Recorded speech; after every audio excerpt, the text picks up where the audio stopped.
Dear set aspirants, ഏവർക്കും toss അക്കാഡമിയുടെ online ക്ലാസ്സുകളിലേക്ക് സ്വാഗതം.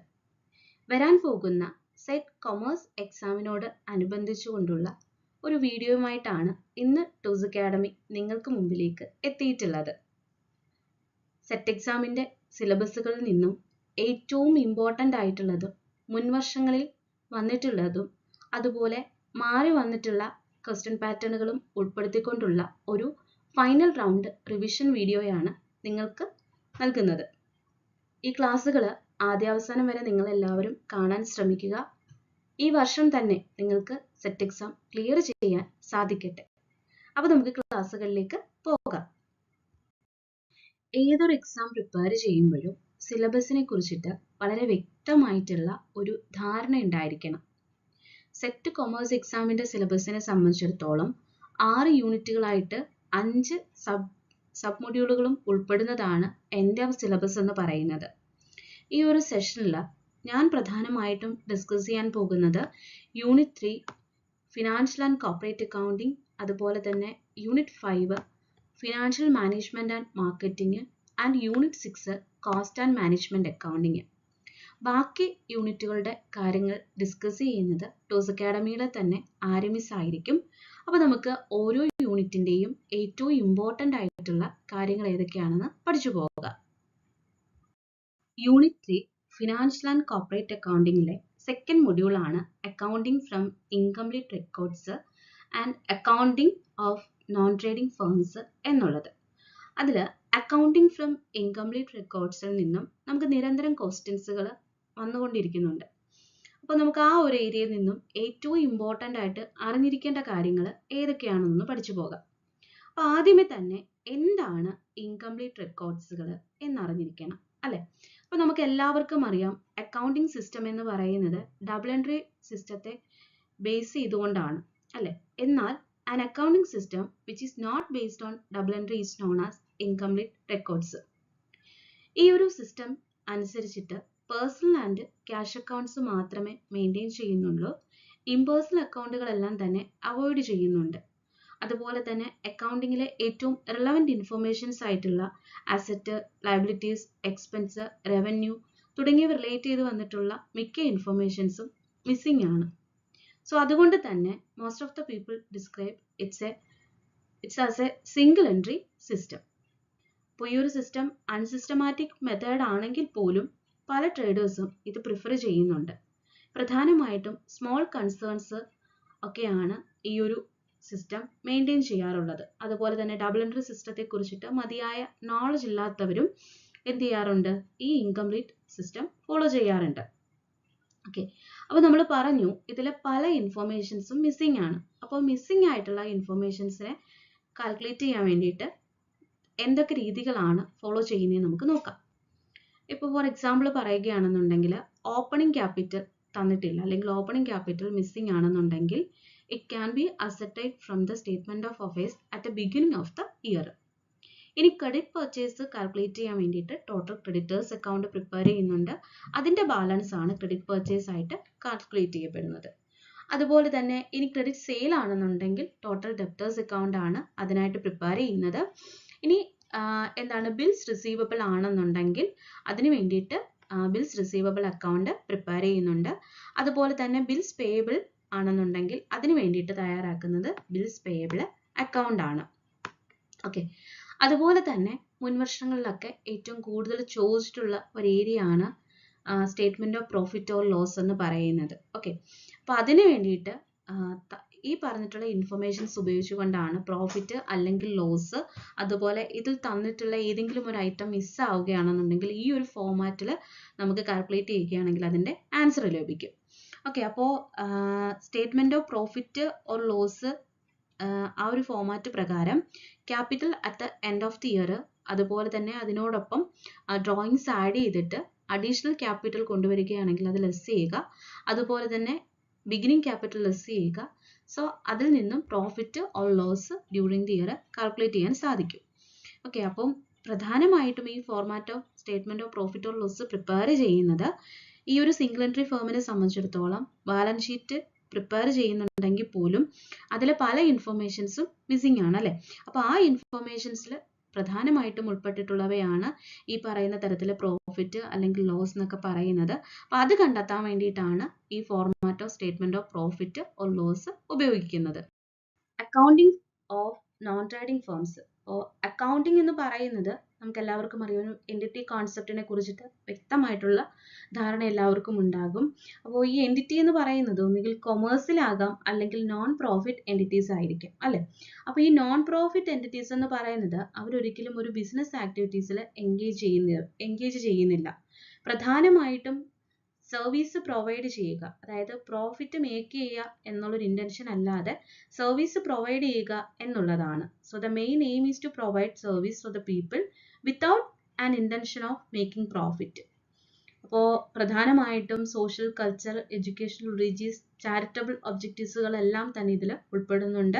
അതായത് സ്പോർട്സ് ക്ലബ്ബുകൾ, social organisations, religious institutions, hospitals, education institutions, ഇതെല്ലാം തന്നെ ഈ നോൺ ട്രേഡിംഗ് ഫേംസിനകത്ത് ഉൾപ്പെടുന്നവയാണ്. ഇനി നോൺ ട്രേഡിംഗ് ഫേംസുകൾ പ്രിപ്പയർ ചെയ്യുന്ന പ്രധാനമായിട്ടുള്ള ബുക്സ് ഓഫ് അക്കൗണ്ട്സുകൾ ഏതൊക്കെയാണെന്ന് ചോദിച്ചു കഴിഞ്ഞാൽ receipt and payment account, income and expenditure account and balance sheet. അപ്പോൾ എന്താണ് റെസിപ്റ്റ് ആൻഡ് പേയ്മെന്റ് അക്കൗണ്ട് എന്ന് നമുക്ക് നോക്കാം.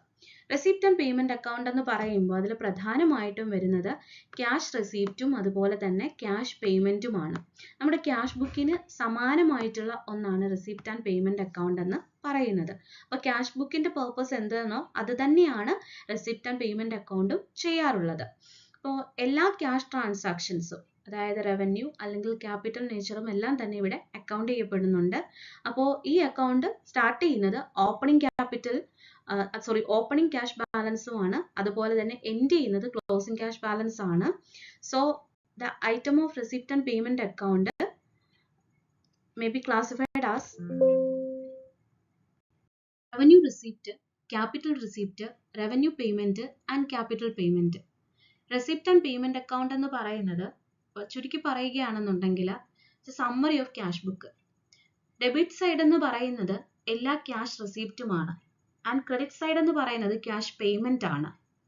ഇപ്പോൾ റെസിപ്റ്റ് ക്യാഷ് പേയ്മെന്റിനേക്കാളും എക്സീഡ് ചെയ്യുകയാണെന്നുണ്ടെങ്കിൽ അവിടെ ക്യാഷ് ബാലൻസ് ആണ്, ഒന്നുകിൽ ക്യാഷ് അറ്റ് ബാങ്ക് അല്ലെങ്കിൽ ക്യാഷ് ഇൻ ഹാൻഡ് ആണ് അവിടെ ബാലൻസ് ആയിട്ട് കൺസിഡർ ചെയ്യുന്നത്.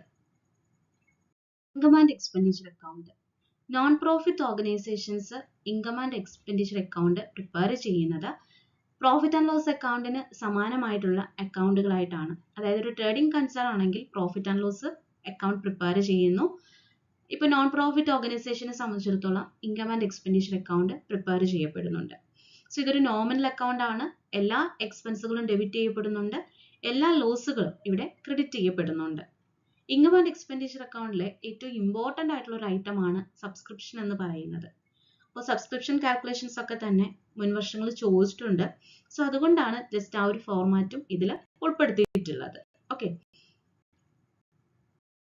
ഓക്കെ, അപ്പോൾ നമ്മൾ ഡിസ്കസ് ചെയ്തിട്ടുള്ള പോർഷൻസിൽ നിന്നുള്ള പ്രധാന ക്വസ്റ്റ്യൻസ് ആണ് ഇനി നമ്മൾ നോക്കാൻ പോകുന്നത്. ഇപ്പോൾ ഫസ്റ്റ് ക്വസ്റ്റ്യൻ എന്ന് പറയുന്നത് ഇൻകംപ്ലീറ്റ് റെക്കോർഡ്സിൽ നിന്നുമാണ്. Opening capital, drawings, additional capital, closing capital തന്നിട്ട് profit earned during the year calculate ചെയ്യുക എന്നുള്ളതാണ്. അപ്പോൾ നമ്മൾ ഓൾറെഡി ആ ഒരു ഫോർമാറ്റ് എന്താണെന്ന് പഠിച്ചിട്ടുണ്ട്. അപ്പോൾ ഈ ഒരു ഫോർമാറ്റിൽ പ്രോഫിറ്റ് അല്ലെങ്കിൽ ലോസ് കാൽക്കുലേറ്റ് ചെയ്യാൻ വേണ്ടിയിട്ട് ഉപയോഗിക്കുന്നത് ക്ലോസിംഗ് ക്യാപിറ്റലിനോടൊപ്പം ഡ്രോയിങ്സ് ആഡ് ചെയ്യുക, ബാക്കിയെല്ലാം ലെസ് ചെയ്യുക. ഈ ഒരു റൂള് നിങ്ങൾ ഇപ്പോഴേ മൈൻഡിൽ സെറ്റ് ആക്കി വെച്ചോളുക.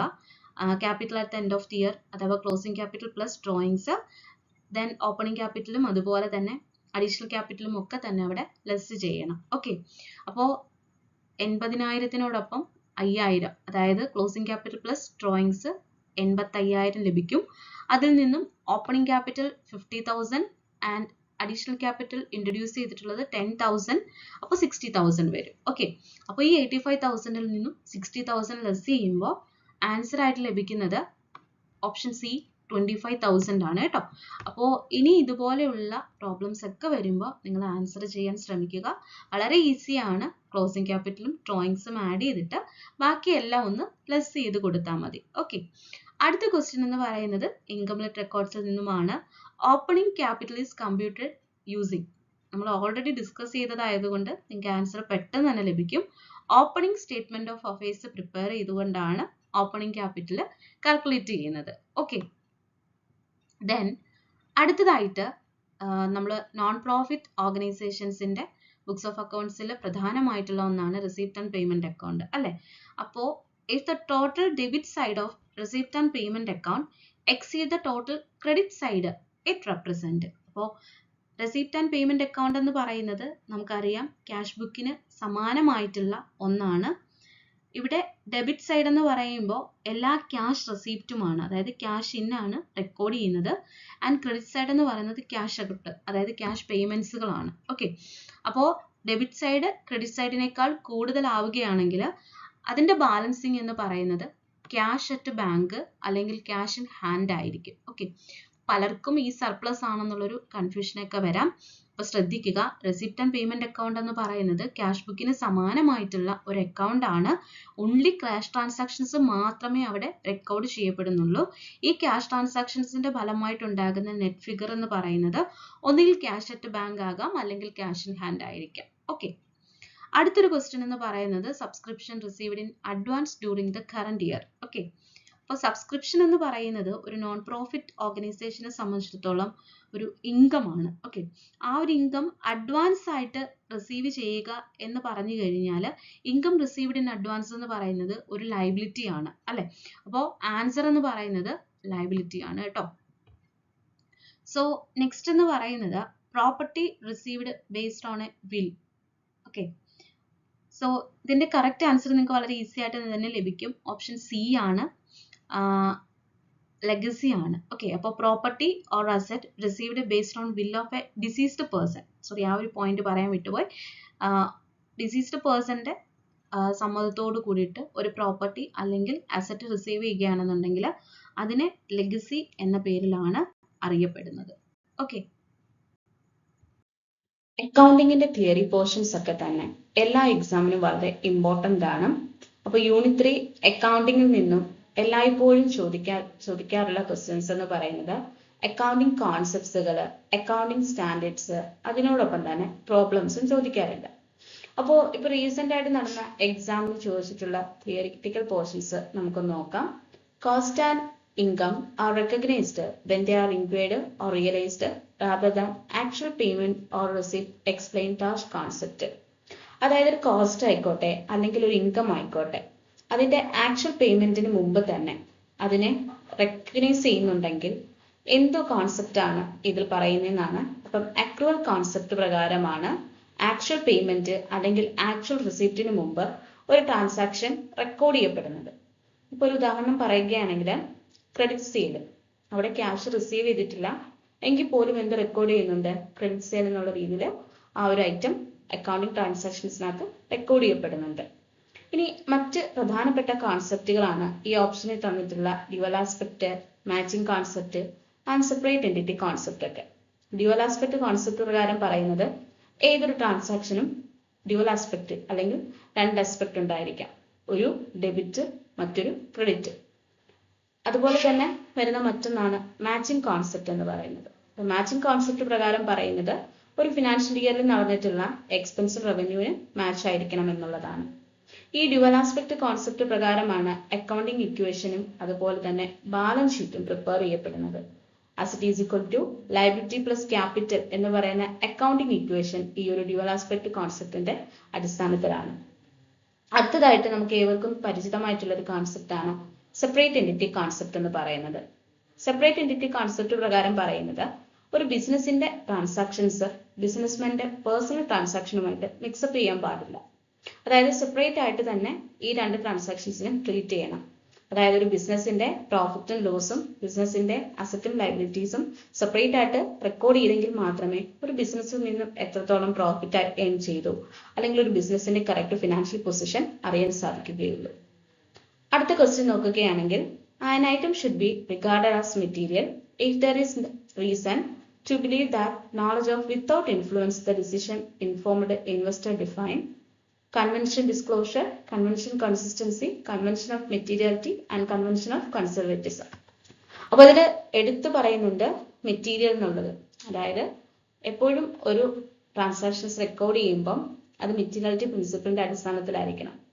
മെറ്റീരിയാലിറ്റി പ്രിൻസിപ്പിൾ പ്രകാരം പറയുന്നത്, അതായത് കൺവെൻഷൻ ഓഫ് മെറ്റീരിയാലിറ്റി പ്രകാരം പറയുന്നത്, ഏതൊരു ട്രാൻസാക്ഷൻസും റെക്കോർഡ് ചെയ്യുമ്പോൾ മെറ്റീരിയൽ ഐറ്റംസിന് ഇമ്പോർട്ടൻസ് കൊടുക്കണം, ഇമ്മെറ്റീരിയൽ ആയിട്ടുള്ളവ ഒഴിവാക്കണമെന്നാണ്. അതായത് ഇപ്പോൾ ഒരു ബിസിനസ് എടുക്കുകയാണെങ്കിൽ ബിസിനസ്സിൽ പലതരത്തിലുള്ള അസറ്റ് ഉണ്ട് അല്ലേ. അപ്പൊ അതിനോടൊപ്പം തന്നെ സ്റ്റേഷനറി ആയിട്ടുള്ള ബുക്സ്, അതുപോലെ തന്നെ എ ബണ്ടിൽ ഓഫ് പേപ്പർ, അങ്ങനെ വരുന്ന പല ഐറ്റംസും കാണും. ഇവയെല്ലാം ഇമ്മെറ്റീരിയൽ ആണ്. അതായത് ഒരു ബാലൻസ് ഷീറ്റിന്റെ അസറ്റ് സൈഡിലൊന്നും ഇവയെ ഉൾക്കൊള്ളിക്കാൻ സാധിക്കുകയില്ല. സോ ഇങ്ങനെ വരുന്ന ഒരു കോൺസെപ്റ്റ് ആണ് കൺവെൻഷൻ ഓഫ് മെറ്റീരിയാലിറ്റി എന്ന് പറയുന്നത്. അടുത്തൊരു ക്വസ്റ്റ്യൻ എന്ന് പറയുന്നത്, in a single entry system financial position is ascertained through. ഇപ്പൊ സ്റ്റേറ്റ്മെന്റ് ഓഫ് അഫയേഴ്സ് തയ്യാറാക്കിയിട്ടാണ് സിംഗിൾ എൻട്രി സിസ്റ്റത്തിൽ എന്ത് കാൽക്കുലേറ്റ് ചെയ്യുന്നത്, ഫിനാൻഷ്യൽ പൊസിഷൻ കാൽക്കുലേറ്റ് ചെയ്യപ്പെടുന്നത്. ഓക്കെ, അപ്പം ഈ ക്വസ്റ്റ്യൻസ് ഒക്കെ എന്ന് പറയുമ്പോൾ തിയറി പോർഷൻസുമായി ബന്ധപ്പെട്ട് കഴിഞ്ഞ എക്സാമിൽ നടന്നിട്ടുള്ള ക്വസ്റ്റ്യൻസ് ആണ്. അപ്പം ഇതുമായി ബന്ധപ്പെട്ടിട്ടുള്ള, അതായത് എപ്പോഴും അക്കൗണ്ടിങ് കോൺസെപ്റ്റ്സുമായി ബന്ധപ്പെട്ടിട്ടുള്ള ക്വസ്റ്റ്യൻസ് ചോദിക്കാൻ സാധ്യതയുണ്ട്. അതുകൊണ്ട് ഓരോ കോൺസെപ്റ്റും പഠിക്കുമ്പോൾ അവയ്ക്ക് ഉചിതമായിട്ടുള്ള എക്സാമ്പിൾ അനുസരിച്ച് പഠിച്ചു പോകുക.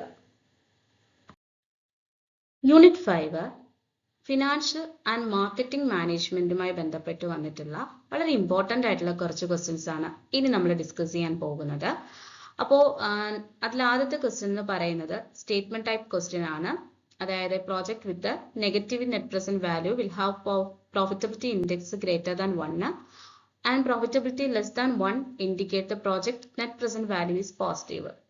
അപ്പോൾ ഈ ഒരു സ്റ്റേറ്റ്മെന്റ് ക്വസ്റ്റ്യനിലേക്ക് പോകുന്നതിന് മുമ്പ് തന്നെ ആദ്യം തന്നെ നെറ്റ് പ്രസന്റ് വാല്യൂ എന്താണെന്ന് അറിഞ്ഞിരിക്കണം. അപ്പൊ നെറ്റ് പ്രസന്റ് വാല്യൂ എന്ന് പറയുന്നത് ക്യാപിറ്റൽ ബഡ്ജറ്റിംഗുമായി ബന്ധപ്പെട്ടിട്ടുള്ള ഡിസ്കൗണ്ടഡ് ക്യാഷ് ഫ്ലോ ടെക്നിക്കിൽ ഉൾപ്പെടുന്ന ഒന്നാണ് നെറ്റ് പ്രസന്റ് വാല്യൂ എന്ന് പറയുന്നത്.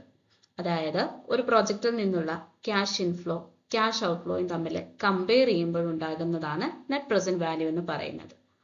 അപ്പോൾ നെറ്റ് പ്രസന്റ് വാല്യൂ പോസിറ്റീവ് ആണെന്നുണ്ടെങ്കിൽ പ്രോഫിറ്റബിലിറ്റി ഇൻഡെക്സ് ഗ്രേറ്റർ ദാൻ 1 ആയിരിക്കും. അപ്പോൾ ഈ രണ്ട് സ്റ്റേറ്റ്മെന്റും റോങ് ആണ്.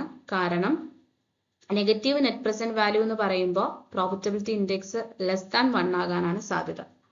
രണ്ടാമത്തെ സ്റ്റേറ്റ്മെന്റിൽ പറഞ്ഞിരിക്കുന്നത് പ്രോഫിറ്റബിലിറ്റി എന്ന് പറയുന്നത് ലെസ് ദാൻ 1 എന്ന് പറയുന്നത് പോസിറ്റീവ് നെറ്റ് പ്രസന്റ് വാല്യൂ ആണ്. പ്രോഫിറ്റബിലിറ്റി ലെസ് ദാൻ 1 ആണെന്നുണ്ടെങ്കിൽ അത് നെഗറ്റീവ് നെറ്റ് പ്രസന്റ് വാല്യൂവിനെയാണ് സൂചിപ്പിക്കുന്നത്. അപ്പൊ രണ്ട് സ്റ്റേറ്റ്മെന്റും തെറ്റാണ്. ഓപ്ഷൻ ബി ആണ് റൈറ്റ് ആൻസർ ആയിട്ട് വരുന്നത്. അടുത്തൊരു ക്വസ്റ്റ്യനും ക്യാപിറ്റൽ ബഡ്ജറ്റിംഗുമായി ബന്ധപ്പെട്ടിട്ടുള്ള ഒരു ക്വസ്റ്റ്യൻ ആണ്. അതായത് which of the following is not a discounted cash flow capital budgeting. അപ്പൊ എന്താണ് ഡിസ്കൗണ്ടഡ് ക്യാഷ് ഫ്ലോ ടെക്നിക് എന്നും non discounted cash flow technique എന്നും അറിഞ്ഞിരിക്കണം. അതായത് ടൈം വാല്യൂ ഓഫ് മണിയെ കൺസിഡർ ചെയ്യുന്നവയാണ് ഡിസ്കൗണ്ടഡ് ക്യാഷ് ഫ്ലോ ടെക്നിക്കുകൾ എന്ന് പറയുന്നത്. അതായത് ഒരു പ്രൊജക്റ്റിന്മേൽ എക്സ്പെക്റ്റഡ് റിട്ടേൺ അല്ലെങ്കിൽ ഫ്യൂച്ചർ റിട്ടേൺ എസ്റ്റിമേറ്റ് ചെയ്യുന്നതിനെ ഡിസ്കൗണ്ടഡ് ക്യാഷ് ഫ്ലോ ടെക്നിക്കുകൾ എന്ന് പറയാറുണ്ട്. അതിൽ പ്രധാനമായിട്ടും വരുന്ന ഡിസ്കൗണ്ടഡ് ക്യാഷ് ഫ്ലോ ടെക്നിക്കുകളാണ് present value, net present value, internal rate of return തുടങ്ങിയിട്ടുള്ളവ. ഇനി നോൺ ഡിസ്കൗണ്ടഡ് ക്യാഷ് ഫ്ലോ ടെക്നിക്കുകൾക്ക് ഉദാഹരണങ്ങളാണ് അക്കൗണ്ടിംഗ് റേറ്റ് ഓഫ് റിട്ടേൺ അഥവാ ആനുവൽ റേറ്റ് ഓഫ് റിട്ടേൺ അഥവാ ആവറേജ് റേറ്റ് ഓഫ് റിട്ടേൺ, അതുപോലെ പേ ബാക്ക് പീരിയഡ് മെത്തേഡ്. ഇതൊക്കെ തന്നെ നോൺ ഡിസ്കൗണ്ടഡ് ക്യാഷ് ഫ്ലോ ടെക്നിക്കുകളാണ്. അഥവാ ട്രഡീഷണൽ ടെക്നിക്കുകളെന്നും നോൺ ടൈം അഡ്ജസ്റ്റഡ് ടെക്നിക്കുകളെന്നും ഈ നോൺ ഡിസ്കൗണ്ടഡ് ക്യാഷ് ഫ്ലോ ടെക്നിക്കുകളെ പറയാറുണ്ട്. ടൈം അഡ്ജസ്റ്റഡ് അതുപോലെ discounted cash flow or modern ടെക്നിക്കുകളാണ് ഈ പറഞ്ഞിട്ടുള്ള നെറ്റ് പ്രസന്റ് വാല്യൂ മെത്തേഡ്, അതുപോലെ പ്രോഫിറ്റബിലിറ്റി ഇൻഡെക്സ്, മോഡിഫൈഡ് റിട്ടേൺ, അതുപോലെ തന്നെ modified rate of return, internal rate of return തുടങ്ങിയിട്ടുള്ളവ. സോ ഇതിൽ MIRR എന്ന് കാണുമ്പോൾ കൺഫ്യൂഷൻ തോന്നും, പക്ഷെ അത് modified internal rate of return ആണ്. സോ ഇത്രയുമാണ് ഈ പറഞ്ഞ മോഡേൺ ടെക്നിക്കുകൾ അഥവാ ടൈം അഡ്ജസ്റ്റഡ് അല്ലെങ്കിൽ ഡിസ്കൗണ്ടഡ് ക്യാഷ് ഫ്ലോ ടെക്നിക്കുകൾക്ക് ഉദാഹരണം. അപ്പൊ ഇതിൽ non discounted cash flow technique ഏതാണെന്നാണ് ചോദിച്ചിട്ടുള്ളത്. Answer accounting rate of return ആണ്. ബാക്കി മൂന്നും ഡിസ്കൗണ്ടഡ് ക്യാഷ് ഫ്ലോ ടെക്നിക്കിന് ഉദാഹരണമാണ്. അതുപോലെ അടുത്ത വളരെ കോമൺ ആയിട്ട് ചോദിക്കുന്ന ഒരു ക്വസ്റ്റ്യൻ ആണ് ഡിവിഡൻഡ് മോഡൽസുമായി ബന്ധപ്പെട്ട് അഥവാ ഡിവിഡൻഡ് ഡിസിഷൻസുമായി ബന്ധപ്പെട്ടിട്ടുള്ളത്. A bird in hand is worth two in the bush is quoted by dash approach of dividend decision. Gordon's approach ആണ്. അതായത് ഗോർഡൻസ് അപ്രോച്ചിൽ പറയുന്നത് ഇൻവെസ്റ്റേഴ്സ് എപ്പോഴും റിസ്ക് അവേഴ്സ് ആയിരിക്കും. അതായത് അവർ പ്രസന്റ് റിട്ടേൺ കൂടുതൽ പ്രാധാന്യം കൊടുക്കുന്നു, ഫ്യൂച്ചർ റിട്ടേൺ അഥവാ റീറ്റേൺഡ് ഏർണിങ്സിന് അത്രത്തോളം പ്രാധാന്യം അവർ കൊടുക്കാറില്ല. സോ ഇതിനെ കുറിച്ചിട്ട് പറയുന്ന ഒന്നാണ് ഈ ഒരു അപ്രോച്ച് എന്ന് പറയുന്നത്. ഡെവലപ്പ് ചെയ്തിട്ടുള്ളത് ഗോർഡൻ ആണ്, മിറൻ ഗോർഡൻ ആണ് ഈ ഒരു ഡിവിഡൻഡ് മോഡൽ കൊണ്ടുവന്നിട്ടുള്ളത്. അടുത്തൊരു ക്വസ്റ്റ്യൻ എന്ന് പറയുന്നത് ക്യാപിറ്റൽ സ്ട്രക്ചറുമായി ബന്ധപ്പെട്ടിട്ടുള്ള തിയറീസ് ആണ്. അതിൽ ഫേമിന്റെ മാർക്കറ്റ് വാല്യൂ അതുപോലെ കോസ്റ്റ് ഓഫ് ക്യാപിറ്റൽ എന്ന് പറയുന്നതും ക്യാപിറ്റൽ സ്ട്രക്ചറിനെ സംബന്ധിച്ചിടത്തോളം ഇൻഡിപെൻഡന്റ് ആണ് എന്നൊരു അസംഷൻ ആണ്. ഇത് കോൺട്രിബ്യൂട്ട് ചെയ്തിട്ടുള്ളത് ആണ്, അതായത് മോദിഗിലാനി ആൻഡ് മില്ലർ ആണ് പറഞ്ഞിട്ടുള്ളത്. തിയറി ഓഫ് ഇർറലവൻസ് എന്ന് കൂടി അതിനെ അറിയപ്പെടാറുണ്ട്. അടുത്തൊരു ക്വസ്റ്റ്യൻ ആണ്, നമുക്ക് ഏവർക്കും സുപരിചിതമായിട്ടുള്ള ഒരു ക്വസ്റ്റ്യൻ ആണ്. ഫിനാൻഷ്യൽ മാനേജ്മെന്റിന്റെ പ്രൈമറി ഒബ്ജക്റ്റീവ് എന്ന് പറയുന്നത് വെൽത്ത് മാക്സിമൈസേഷൻ ആണ്. ഇനി മാർക്കറ്റിംഗ് മാനേജ്മെന്റുമായി ബന്ധപ്പെട്ടിട്ട് വരുന്ന ഒരു ക്വസ്റ്റ്യൻ ആണ് തന്നിട്ടുള്ളത്. Which of the following is not a public relation strategy in promotion mix. അപ്പോൾ പ്രൊമോഷൻ മിക്സിനകത്ത് പബ്ലിക് റിലേഷൻ സ്ട്രാറ്റജിയിൽ ഉൾപ്പെടാത്തത് എക്സിബിഷൻ ആണ്. ഇപ്പൊ എക്സിബിഷൻ എന്ന് പറയുമ്പോൾ ഒരു സ്റ്റാളൊക്കെ കെട്ടിയിട്ട് അല്ലെങ്കിൽ ഒരു ബിസിനസിന്റെ പ്രൊഡക്റ്റുകൾ ജസ്റ്റ് ഒന്ന് കസ്റ്റമേഴ്സിന് മുമ്പിൽ ഡിസ്പ്ലേ ചെയ്യുന്നു എന്നുള്ളതേ ഉള്ളൂ. അതൊരു പബ്ലിക് റിലേഷൻ സ്ട്രാറ്റജി ആയിട്ട് കണക്കാക്കാൻ സാധിക്കുകയില്ല. ക്യാപിറ്റൽ ബഡ്ജറ്റിംഗ് ടെക്നിക്കുകളെ പ്രധാനമായിട്ടും തരംതിരിച്ചിട്ടുള്ളത് ടൈം വാല്യൂ ഓഫ് മണിയുടെ അടിസ്ഥാനത്തിലാണ്. അതായത് ടൈം വാല്യൂ ഓഫ് മണി എന്ന് പറയുന്ന ഒരു കോൺസെപ്റ്റ് കൺസിഡർ ചെയ്തുകൊണ്ട് ഡെവലപ്പ് ചെയ്തിട്ടുള്ള ടെക്നിക്കുകളാണ് ടൈം അഡ്ജസ്റ്റഡ് അഥവാ ഡിസ്കൗണ്ടഡ് ക്യാഷ് ഫ്ലോ ടെക്നിക്കുകൾ അല്ലെങ്കിൽ മോഡേൺ ടെക്നിക്കുകൾ എന്ന് പറയുന്നത്. എന്നാൽ ടൈം വാല്യൂ ഓഫ് മണിയെ കൺസിഡർ ചെയ്യാത്ത ടെക്നിക്കുകളാണ് ട്രഡീഷണൽ ടെക്നിക്കുകൾ അല്ലെങ്കിൽ നോൺ ഡിസ്കൗണ്ടഡ് ടെക്നിക്കുകൾ, നോൺ ക്യാഷ് ഡിസ്കൗണ്ടിങ് ടെക്നിക്കുകൾ അല്ലെങ്കിൽ നോൺ ടൈം അഡ്ജസ്റ്റഡ് ടെക്നിക്കുകൾ എന്ന് പറയുന്നത്. അതായത് പല ഫാക്ടേഴ്സ് ഉപയോഗിച്ചുകൊണ്ട് അല്ലെങ്കിൽ ഡിസ്കൗണ്ടിങ് ഫാക്ടേഴ്സുകളുടെ സഹായത്തോട് കൂടിയിട്ട് ഫ്യൂച്ചർ ക്യാഷ് ഫ്ലോയെ എസ്റ്റിമേറ്റ് ചെയ്യാൻ സഹായകമായിട്ടുള്ള ടെക്നിക്കുകളാണ് ടൈം അഡ്ജസ്റ്റഡ് അല്ലെങ്കിൽ ഡിസ്കൗണ്ടഡ് ക്യാഷ് ഫ്ലോ ടെക്നിക്കുകൾ എന്ന് പറയുന്നത്. അവയാണ് മോഡേൺ ടെക്നിക്സ് എന്നും പറയുന്നത്. അപ്പോൾ ക്യാപിറ്റൽ ബഡ്ജറ്റിംഗ് ടെക്നിക്സിനകത്ത് ട്രഡീഷണൽ ടെക്നിക്സ് അല്ലെങ്കിൽ നോൺ ഡിസ്കൗണ്ടഡ് ക്യാഷ് ഫ്ലോ ടെക്നിക്കിനകത്ത് ഉൾപ്പെടുന്നവയാണ് അക്കൗണ്ടിംഗ് റേറ്റ് ഓഫ് റിട്ടേൺ അല്ലെങ്കിൽ average rate of return, pay back period തുടങ്ങിയിട്ടുള്ളവ. ഇനി time adjusted discounted cash flow ടെക്നിക്കുകൾക്ക് ഉദാഹരണമാണ് discounted pay back period method, net present value method, internal rate of return method, profitability index method, അതുപോലെ തന്നെ modified internal rate of return method. EBIT EPS അനാലിസിസിലേക്ക് പോകുന്നതിന് തന്നെ എന്താണ് EBIT and EPS എന്ന് അറിഞ്ഞിരിക്കണം. Okay, അപ്പോൾ നമ്മൾ ഓൾറെഡി പറഞ്ഞു പലതരത്തിലുള്ള ഫിനാൻഷ്യൽ സോഴ്സുകൾ ഉപയോഗിച്ചുകൊണ്ട് ക്യാപിറ്റൽ സ്ട്രക്ചർ രൂപീകരിക്കുന്നുണ്ട് അല്ലെ. അപ്പം ഓൾട്ടർനേറ്റീവ് ആയിട്ടുള്ള ഫിനാൻഷ്യൽ പ്ലാൻസിൽ വരുന്ന രണ്ട് ഘടകങ്ങളാണ് EPS ആൻഡ് എബിറ്റ് എന്ന് പറയുന്നത്. അപ്പോൾ EPS എന്ന് പറയുന്നത് ഏർണിംഗ് പെർ ഷെയർ ആണ്. അതായത് ഒരു ഗ്രൂപ്പ് ഓഫ് ഷെയർ അല്ലെങ്കിൽ ഒരു സ്റ്റോക്കിൽ ഒരു ഷെയറിൽ നിന്നും എത്രത്തോളം ഏർണിങ്സ് ഉണ്ടാകും എന്നുള്ളതാണ് ഏർണിംഗ് പെർ ഷെയർ എന്ന് പറയുന്നത്. That means profit generating capacity of a share is called earning per share. Then EBIT എന്താണെന്ന് വെച്ച് കഴിഞ്ഞാൽ earning before interest and tax. അപ്പം ഇൻട്രസ്റ്റും ടാക്സും വരുന്നത് ഡെപ്റ്റ് ഇൻസ്ട്രുമെന്റ്സിനാണ്. ദാറ്റ് മീൻസ് ഡിബഞ്ചേഴ്സിനാണ് ഇൻട്രസ്റ്റ് കൊടുക്കാറുള്ളത് അല്ലെ. അപ്പോൾ ഈ ഡിബഞ്ചേഴ്സിന് കൊടുക്കുന്ന ഇൻട്രസ്റ്റും അതേപോലെ തന്നെ ടാക്സും കഴിഞ്ഞിട്ടുള്ള തുകയാണ് എബിറ്റ് എന്ന് പറയുന്നത്.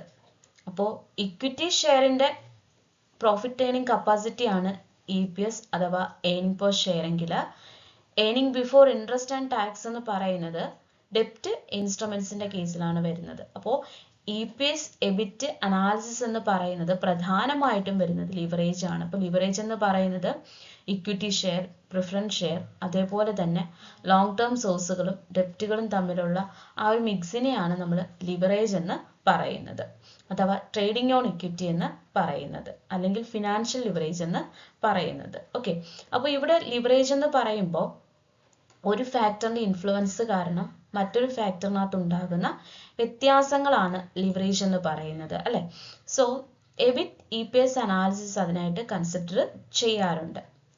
It make the comparison of alternative financing methods under various alternative financial proposals. A firm may be raised fund either of the following alternatives. അതായത് ഇവിടെ പ്രധാനമായിട്ടും എബിറ്റ് ആൻഡ് EPS എന്തിനു വേണ്ടിയിട്ടാണ് ഉപയോഗിക്കുന്നത്? കമ്പാരിസൺ ആണ്. എന്താണ് കമ്പാരിസൺ എന്ന് പറഞ്ഞു കഴിഞ്ഞാൽ ഓൾട്ടർനേറ്റീവ് ഫിനാൻസിങ് മെത്തേഡ്സ് ഉണ്ട് അല്ലെ, അല്ലെങ്കിൽ പലതരത്തിലുള്ള ഫിനാൻഷ്യൽ പ്രൊപ്പോസൽസിൽ നിന്നും ഏത് സെലക്ട് ചെയ്യണം എന്നുള്ളതിനെ കമ്പയർ ചെയ്യാൻ വേണ്ടിയിട്ടാണ് ഏർണിംഗ് പെർ ഷെയറും ഏർണിംഗ് ബിഫോർ ഇൻട്രസ്റ്റ് ആൻഡ് ടാക്സും ഉപയോഗിക്കുന്നത്. അപ്പോൾ പലതരത്തിലുള്ള ഓൾട്ടർനേറ്റീവ്സ് ഉണ്ടെന്ന് നമ്മൾ പറഞ്ഞു. അതിൽ ഒരു ഫേമിന് വേണമെങ്കിൽ exclusive use of equity capital, അതായത് ഇക്വിറ്റി ക്യാപിറ്റൽ മാത്രം പൂർണ്ണമായിട്ടും ഇക്വിറ്റി ക്യാപിറ്റൽ ഉപയോഗിച്ചുകൊണ്ടുള്ള ഒരു ക്യാപിറ്റൽ സ്ട്രക്ചർ രൂപീകരിക്കാം. അതല്ലെങ്കിൽ ഡെപ്റ്റ് ഇൻസ്ട്രുമെന്റ്സ് മാത്രമായിട്ട് ഉപയോഗിക്കാം. പിന്നെ ഡെപ്റ്റിന്റെയും ഇക്വിറ്റിയുടെയും കോമ്പിനേഷൻസ്. സോ അതുപോലെ തന്നെ വേരിയസ് കോമ്പിനേഷൻ ഓഫ് ഡെപ്റ്റ്, equity and preference share capital. അതായത് ഇക്വിറ്റി ക്യാപിറ്റൽ മാത്രമായിട്ട് ഉള്ള ഫിനാൻഷ്യൽ പ്ലാൻസ് ഉണ്ട്, അതേപോലെ തന്നെ ഡെപ്റ്റ് ഫണ്ട് മാത്രം ഉപയോഗിച്ചുകൊണ്ടുള്ള ഫിനാൻഷ്യൽ പ്ലാൻസ് ഉണ്ട്, ഇക്വിറ്റിയും ഡെപ്റ്റും കൂടി ചേർന്നതും, അതോടൊപ്പം ഇക്വിറ്റിയും ഡെപ്റ്റും പ്രിഫറൻസ് ഷെയർ ക്യാപിറ്റലും കൂടി ചേർന്നതും ഉണ്ട്. അപ്പം ഈ ഒരു കോമ്പിനേഷനെയാണ് നമ്മൾ ട്രേഡിംഗ് ഓൺ ഇക്വിറ്റി അഥവാ ഫിനാൻഷ്യൽ ലിവറേജ് എന്ന് പറയുന്നത്. ഏണിംഗ് പെർ ഷെയറിനെ കുറിച്ചിട്ട് അതേപോലെ തന്നെ എബിറ്റിനെ കുറിച്ചിട്ട് നമ്മൾ പഠിച്ചിട്ടുണ്ട്. ഏണിംഗ് പെർ ഷെയർ എന്ന് പറയുമ്പോൾ ഇക്വിറ്റി ഷെയർ ക്യാപിറ്റൽ ഉപയോഗിക്കുമ്പോഴാണ് EPS എന്ന് പറയുന്ന ഒരു ഘടകം വരുന്നത്.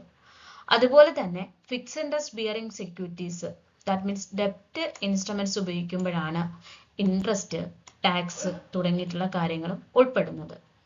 അപ്പോൾ ഒരു ക്യാപിറ്റൽ സ്ട്രക്ചറിനകത്ത് ഇക്വിറ്റി ഷെയർ ക്യാപിറ്റൽ അതേപോലെ തന്നെ ഡെപ്റ്റ് ഇൻസ്ട്രുമെന്റ്സും ഉപയോഗിക്കാറുണ്ട്.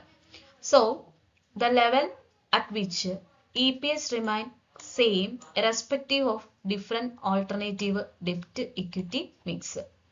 അപ്പോൾ പലതരത്തിലുള്ള ഡെപ്റ്റ് ഇക്വിറ്റി മിക്സുകൾ ഉപയോഗിക്കുമ്പോൾ, ഓൾട്ടർനേറ്റീവ് ആയിട്ടുള്ള ഡെപ്റ്റ് ഇക്വിറ്റി മിക്സുകൾ ഉപയോഗിക്കുമ്പോൾ ഏണിംഗ് പെർ ഷെയർ എന്ന് പറയുന്നത് എല്ലാ ലെവലിലും കോൺസ്റ്റന്റ് ആയിരിക്കും, അല്ലെങ്കിൽ സെയിം ആയിരിക്കും. Okay, at this level of EBIT, the rate of return on capital employed is equal to cost of debt, and this is known as break-even level of EBIT for alternative financial plans. അതായത് ഈ ഒരു level എന്ന് പറയുമ്പോൾ rate of return എന്ന് പറയുന്നത് cost of ഡെപ്റ്റിന് equal ആയിട്ട് വരും. അതായത് ഡെപ്റ്റ് കളക്ട് ചെയ്യാൻ ഉപയോഗിച്ചിട്ടുള്ള അല്ലെങ്കിൽ കളക്ട് ചെയ്യാൻ ആവശ്യമായിട്ടുള്ള കോസ്റ്റും അതിൽ നിന്ന് ലഭിച്ചിട്ടുള്ള റിട്ടേണും ഈക്വൽ ആയിട്ട് വരുന്നൊരു പോയിന്റ് ആണ്. ഈ ഒരു പോയിന്റിനെയാണ് break even level of EBIT എന്ന് പറയുന്നത്. അതായത് വ്യത്യസ്തമായിട്ടുള്ള ഫിനാൻഷ്യൽ പ്ലാൻസ് ഉപയോഗിക്കുമ്പോൾ ഒരു പർട്ടിക്കുലർ പോയിന്റിൽ റേറ്റ് ഓഫ് റിട്ടേണും അതേപോലെ തന്നെ കോസ്റ്റ് ഓഫ് ഡെപ്റ്റും ഈക്വൽ ആയിട്ട് വരുന്നൊരു പോയിന്റ് ഉണ്ട്. സോ ഈ ഒരു പോയിന്റിനെ break even level of EBIT എന്ന് കൂടി അറിയപ്പെടുന്നുണ്ട്.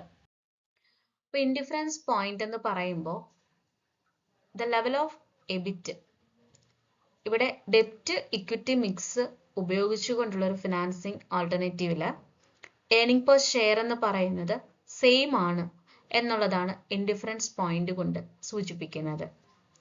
അപ്പം എക്സ്പെക്റ്റഡ് ലെവൽ ഓഫ് എബിറ്റ് എന്ന് പറയുന്നത് ഇൻഡിഫറൻസ് ലെവൽ ഓഫ് എബിറ്റിനേക്കാളും ഹയർ ആണെന്നുണ്ടെങ്കിൽ ഒന്നുകിൽ ഡെപ്റ്റ് ഫിനാൻസിങ് ഉപയോഗിച്ചുകൊണ്ട് ഏണിംഗ് പെർ ഷെയർ മാക്സിമൈസ് ചെയ്യാം, അല്ലെങ്കിൽ ഇക്വിറ്റി ഫിനാൻസിങ് ഉപയോഗിച്ചുകൊണ്ട് ഏണിംഗ് പെർ ഷെയർ മാക്സിമൈസ് ചെയ്യാം. The indifference because both debt and equity financing will have the same impact on earning per share. അപ്പോൾ ഈ ഒരു ഇൻഡിഫറൻസ് പോയിന്റിൽ ഡെപ്റ്റും ഇക്വിറ്റിയും ഒരു ഫിനാൻസിൽ ഉപയോഗിക്കുന്ന സിറ്റുവേഷനിൽ ഏണിംഗ് പെർ ഷെയറിന്റെ ഇമ്പാക്ട് എന്ന് പറയുന്നത്, അല്ലെങ്കിൽ ഏണിംഗ് പെർ ഷെയറിൽ ഇതുമൂലം ഉണ്ടാകുന്ന ഇമ്പാക്ട് എന്ന് പറയുന്നത് സെയിം ആയിരിക്കും എന്നാണ് പറഞ്ഞിട്ടുള്ളത്. ഓക്കെ, അപ്പോൾ ഏണിംഗ് പെർ ഷെയർ എന്ന് പറയുമ്പോൾ നമ്മൾ ഓൾറെഡി പറഞ്ഞു ഏണിംഗ് കപ്പാസിറ്റി ആണ്. ഈ ഒരു ഏണിംഗ് കപ്പാസിറ്റി എന്ന് പറയുന്നത് ഷെയർ ഹോൾഡറിനെ സംബന്ധിച്ചിടത്തോളം ആ ഒരു ഷെയർ പർച്ചേസ് ചെയ്യുമ്പോൾ അയാൾക്ക് ആ ഷെയറിൽ നിന്ന് ലഭിക്കുന്ന ഏണിങ്സ് ആണ് അല്ലെ. അപ്പോൾ ഈ ഒരു ഇൻഡിഫറൻസ് പോയിന്റിൽ ഡെപ്റ്റും ഇക്വിറ്റിയും ആണ് പ്രധാന സോഴ്സുകൾ.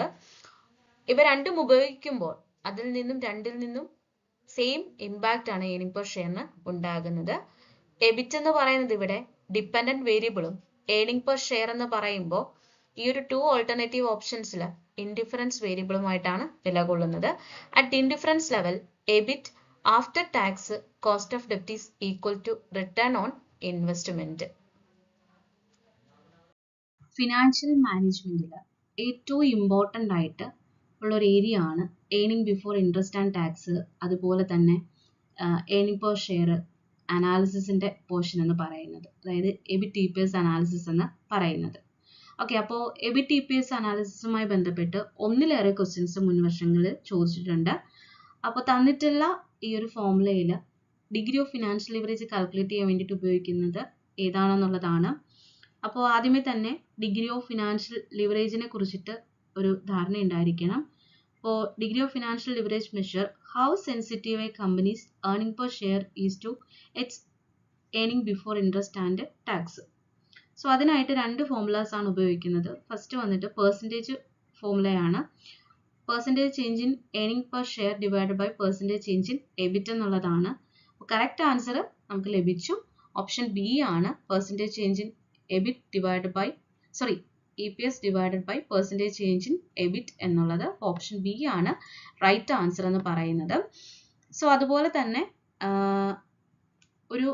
മറ്റൊരു ഫോർമുല കൂടി ഇതിനായിട്ട് ഉപയോഗിക്കാറുണ്ട്. Specific level of EBIT calculate at a specific level of എബിറ്റിൽ degree of financial leverage calculate ചെയ്യാൻ വേണ്ടിയിട്ട് ഉപയോഗിക്കുന്ന ഫോർമുല എന്ന് പറയുന്നത് earning before interest and tax divided by EBIT minus interest ആണ് കേട്ടോ. അപ്പോൾ നമുക്ക് ഇവിടെ തന്നിട്ടുള്ള ഓപ്ഷനിൽ ബി ആണ് കറക്റ്റ് ആൻസർ എന്ന് പറയുന്നത്. അടുത്തത് indifference point in EBIT EPS analysis indicate. Okay, അപ്പോൾ indifference point in EBIT EPS അനാലിസിസിനെ കുറിച്ചിട്ട് ഓൾറെഡി നമ്മൾ ഡിസ്കസ് ചെയ്തിട്ടുള്ളതാണ്. ഇതിലെ കറക്റ്റ് ആൻസർ എന്ന് പറയുന്നത് ഓപ്ഷൻ ബി ആണ് കേട്ടോ. EPS remain same regardless of the financial leverage എന്നുള്ളതാണ്. അതിൽ ആദ്യത്തെ എന്ന് പറയുന്നത് കോസ്റ്റ് അക്കൗണ്ടിങ്ങുമായി ബന്ധപ്പെട്ടിട്ടുള്ള ബ്രേക്ക് ഈവൻ പോയിന്റിന്റെ കാര്യമാണ് തന്നിട്ടുള്ളത്. Then financial leverage change along with change in EPS എന്ന് പറയുമ്പോൾ ഇവിടെ ഇൻഡിഫറൻസ് പോയിന്റിനെ കുറിച്ച് പറയുന്നില്ല. അപ്പോൾ ഇൻഡിഫറൻസ് പോയിന്റ് എന്ന് പറയുന്നത് എബിറ്റ് EPS അനാലിസിസിന്റെ കേസിൽ EPS remain same regardless of the level of financial leverage എന്നുള്ളതാണ്. മാർക്കറ്റിംഗുമായി ബന്ധപ്പെട്ട് വന്നിട്ടുള്ള ഒരു ക്വസ്റ്റ്യൻ ആണ്. The art of designing companies offering an image to occupy a distinctive place in the target market mind. അപ്പോൾ ഇവിടെ ഓപ്ഷൻ തന്നിട്ടുള്ളത് brand positioning, market targeting, market positioning and market segmentation തന്നിട്ടുണ്ട്. കറക്റ്റ് ആൻസർ വരുന്നത് brand positioning ആണ്. അതായത് ഒരു target market മൈൻഡിലേക്ക് നമ്മളൊരു unique ആയിട്ടുള്ള ഇമേജിൽ നമ്മുടെ എന്താണ് ഈ ഒരു പ്രൊഡക്റ്റിന്റെ ഡിസ്റ്റിങ്ക്റ്റ് ഫീച്ചേഴ്സ് എത്തിക്കുക എന്നുള്ളത് ബ്രാൻഡ് പൊസിഷനിങ്ങിലൂടെ മാത്രമേ സാധിക്കുകയുള്ളൂ. ഇപ്പം തന്നെ നിങ്ങൾക്ക് ബ്രാൻഡഡ് ആയിട്ടുള്ള പല കാര്യങ്ങളുടെ പേരുകൾ പറയുമ്പോൾ നിങ്ങൾക്ക് ആ ഒരു ഡിസ്റ്റിങ്ക്റ്റ് അല്ലെങ്കിൽ യുണീക്ക് ആയിട്ടുള്ള രീതിയിൽ അത് ഓർമ്മയിൽ വരാൻ കാരണം ഈ ഒരു ബ്രാൻഡ് പൊസിഷനിങ് ആണ്. അടുത്ത വളരെ ഇമ്പോർട്ടൻ്റ് ആയിട്ടുള്ള ഒരു ഏരിയയാണ് മാർക്കറ്റ് സെഗ്മെന്റേഷൻ. അതായത് മാർക്കറ്റിനെ പല കോമൺ ഫീച്ചേഴ്സിന്റെ അടിസ്ഥാനത്തിൽ സെഗ്മെന്റുകളായിട്ട് ഡിവൈഡ് ചെയ്യുന്നുണ്ട്. ഏജ്, ക്ലൈമറ്റ്, റീറ്റെയിൽ, അതേപോലെ തന്നെ ബ്രാൻഡ് ലോയാലിറ്റി തുടങ്ങിയിട്ടുള്ളവയാണ് നമുക്ക് ഈ തന്നിട്ടുള്ളത്.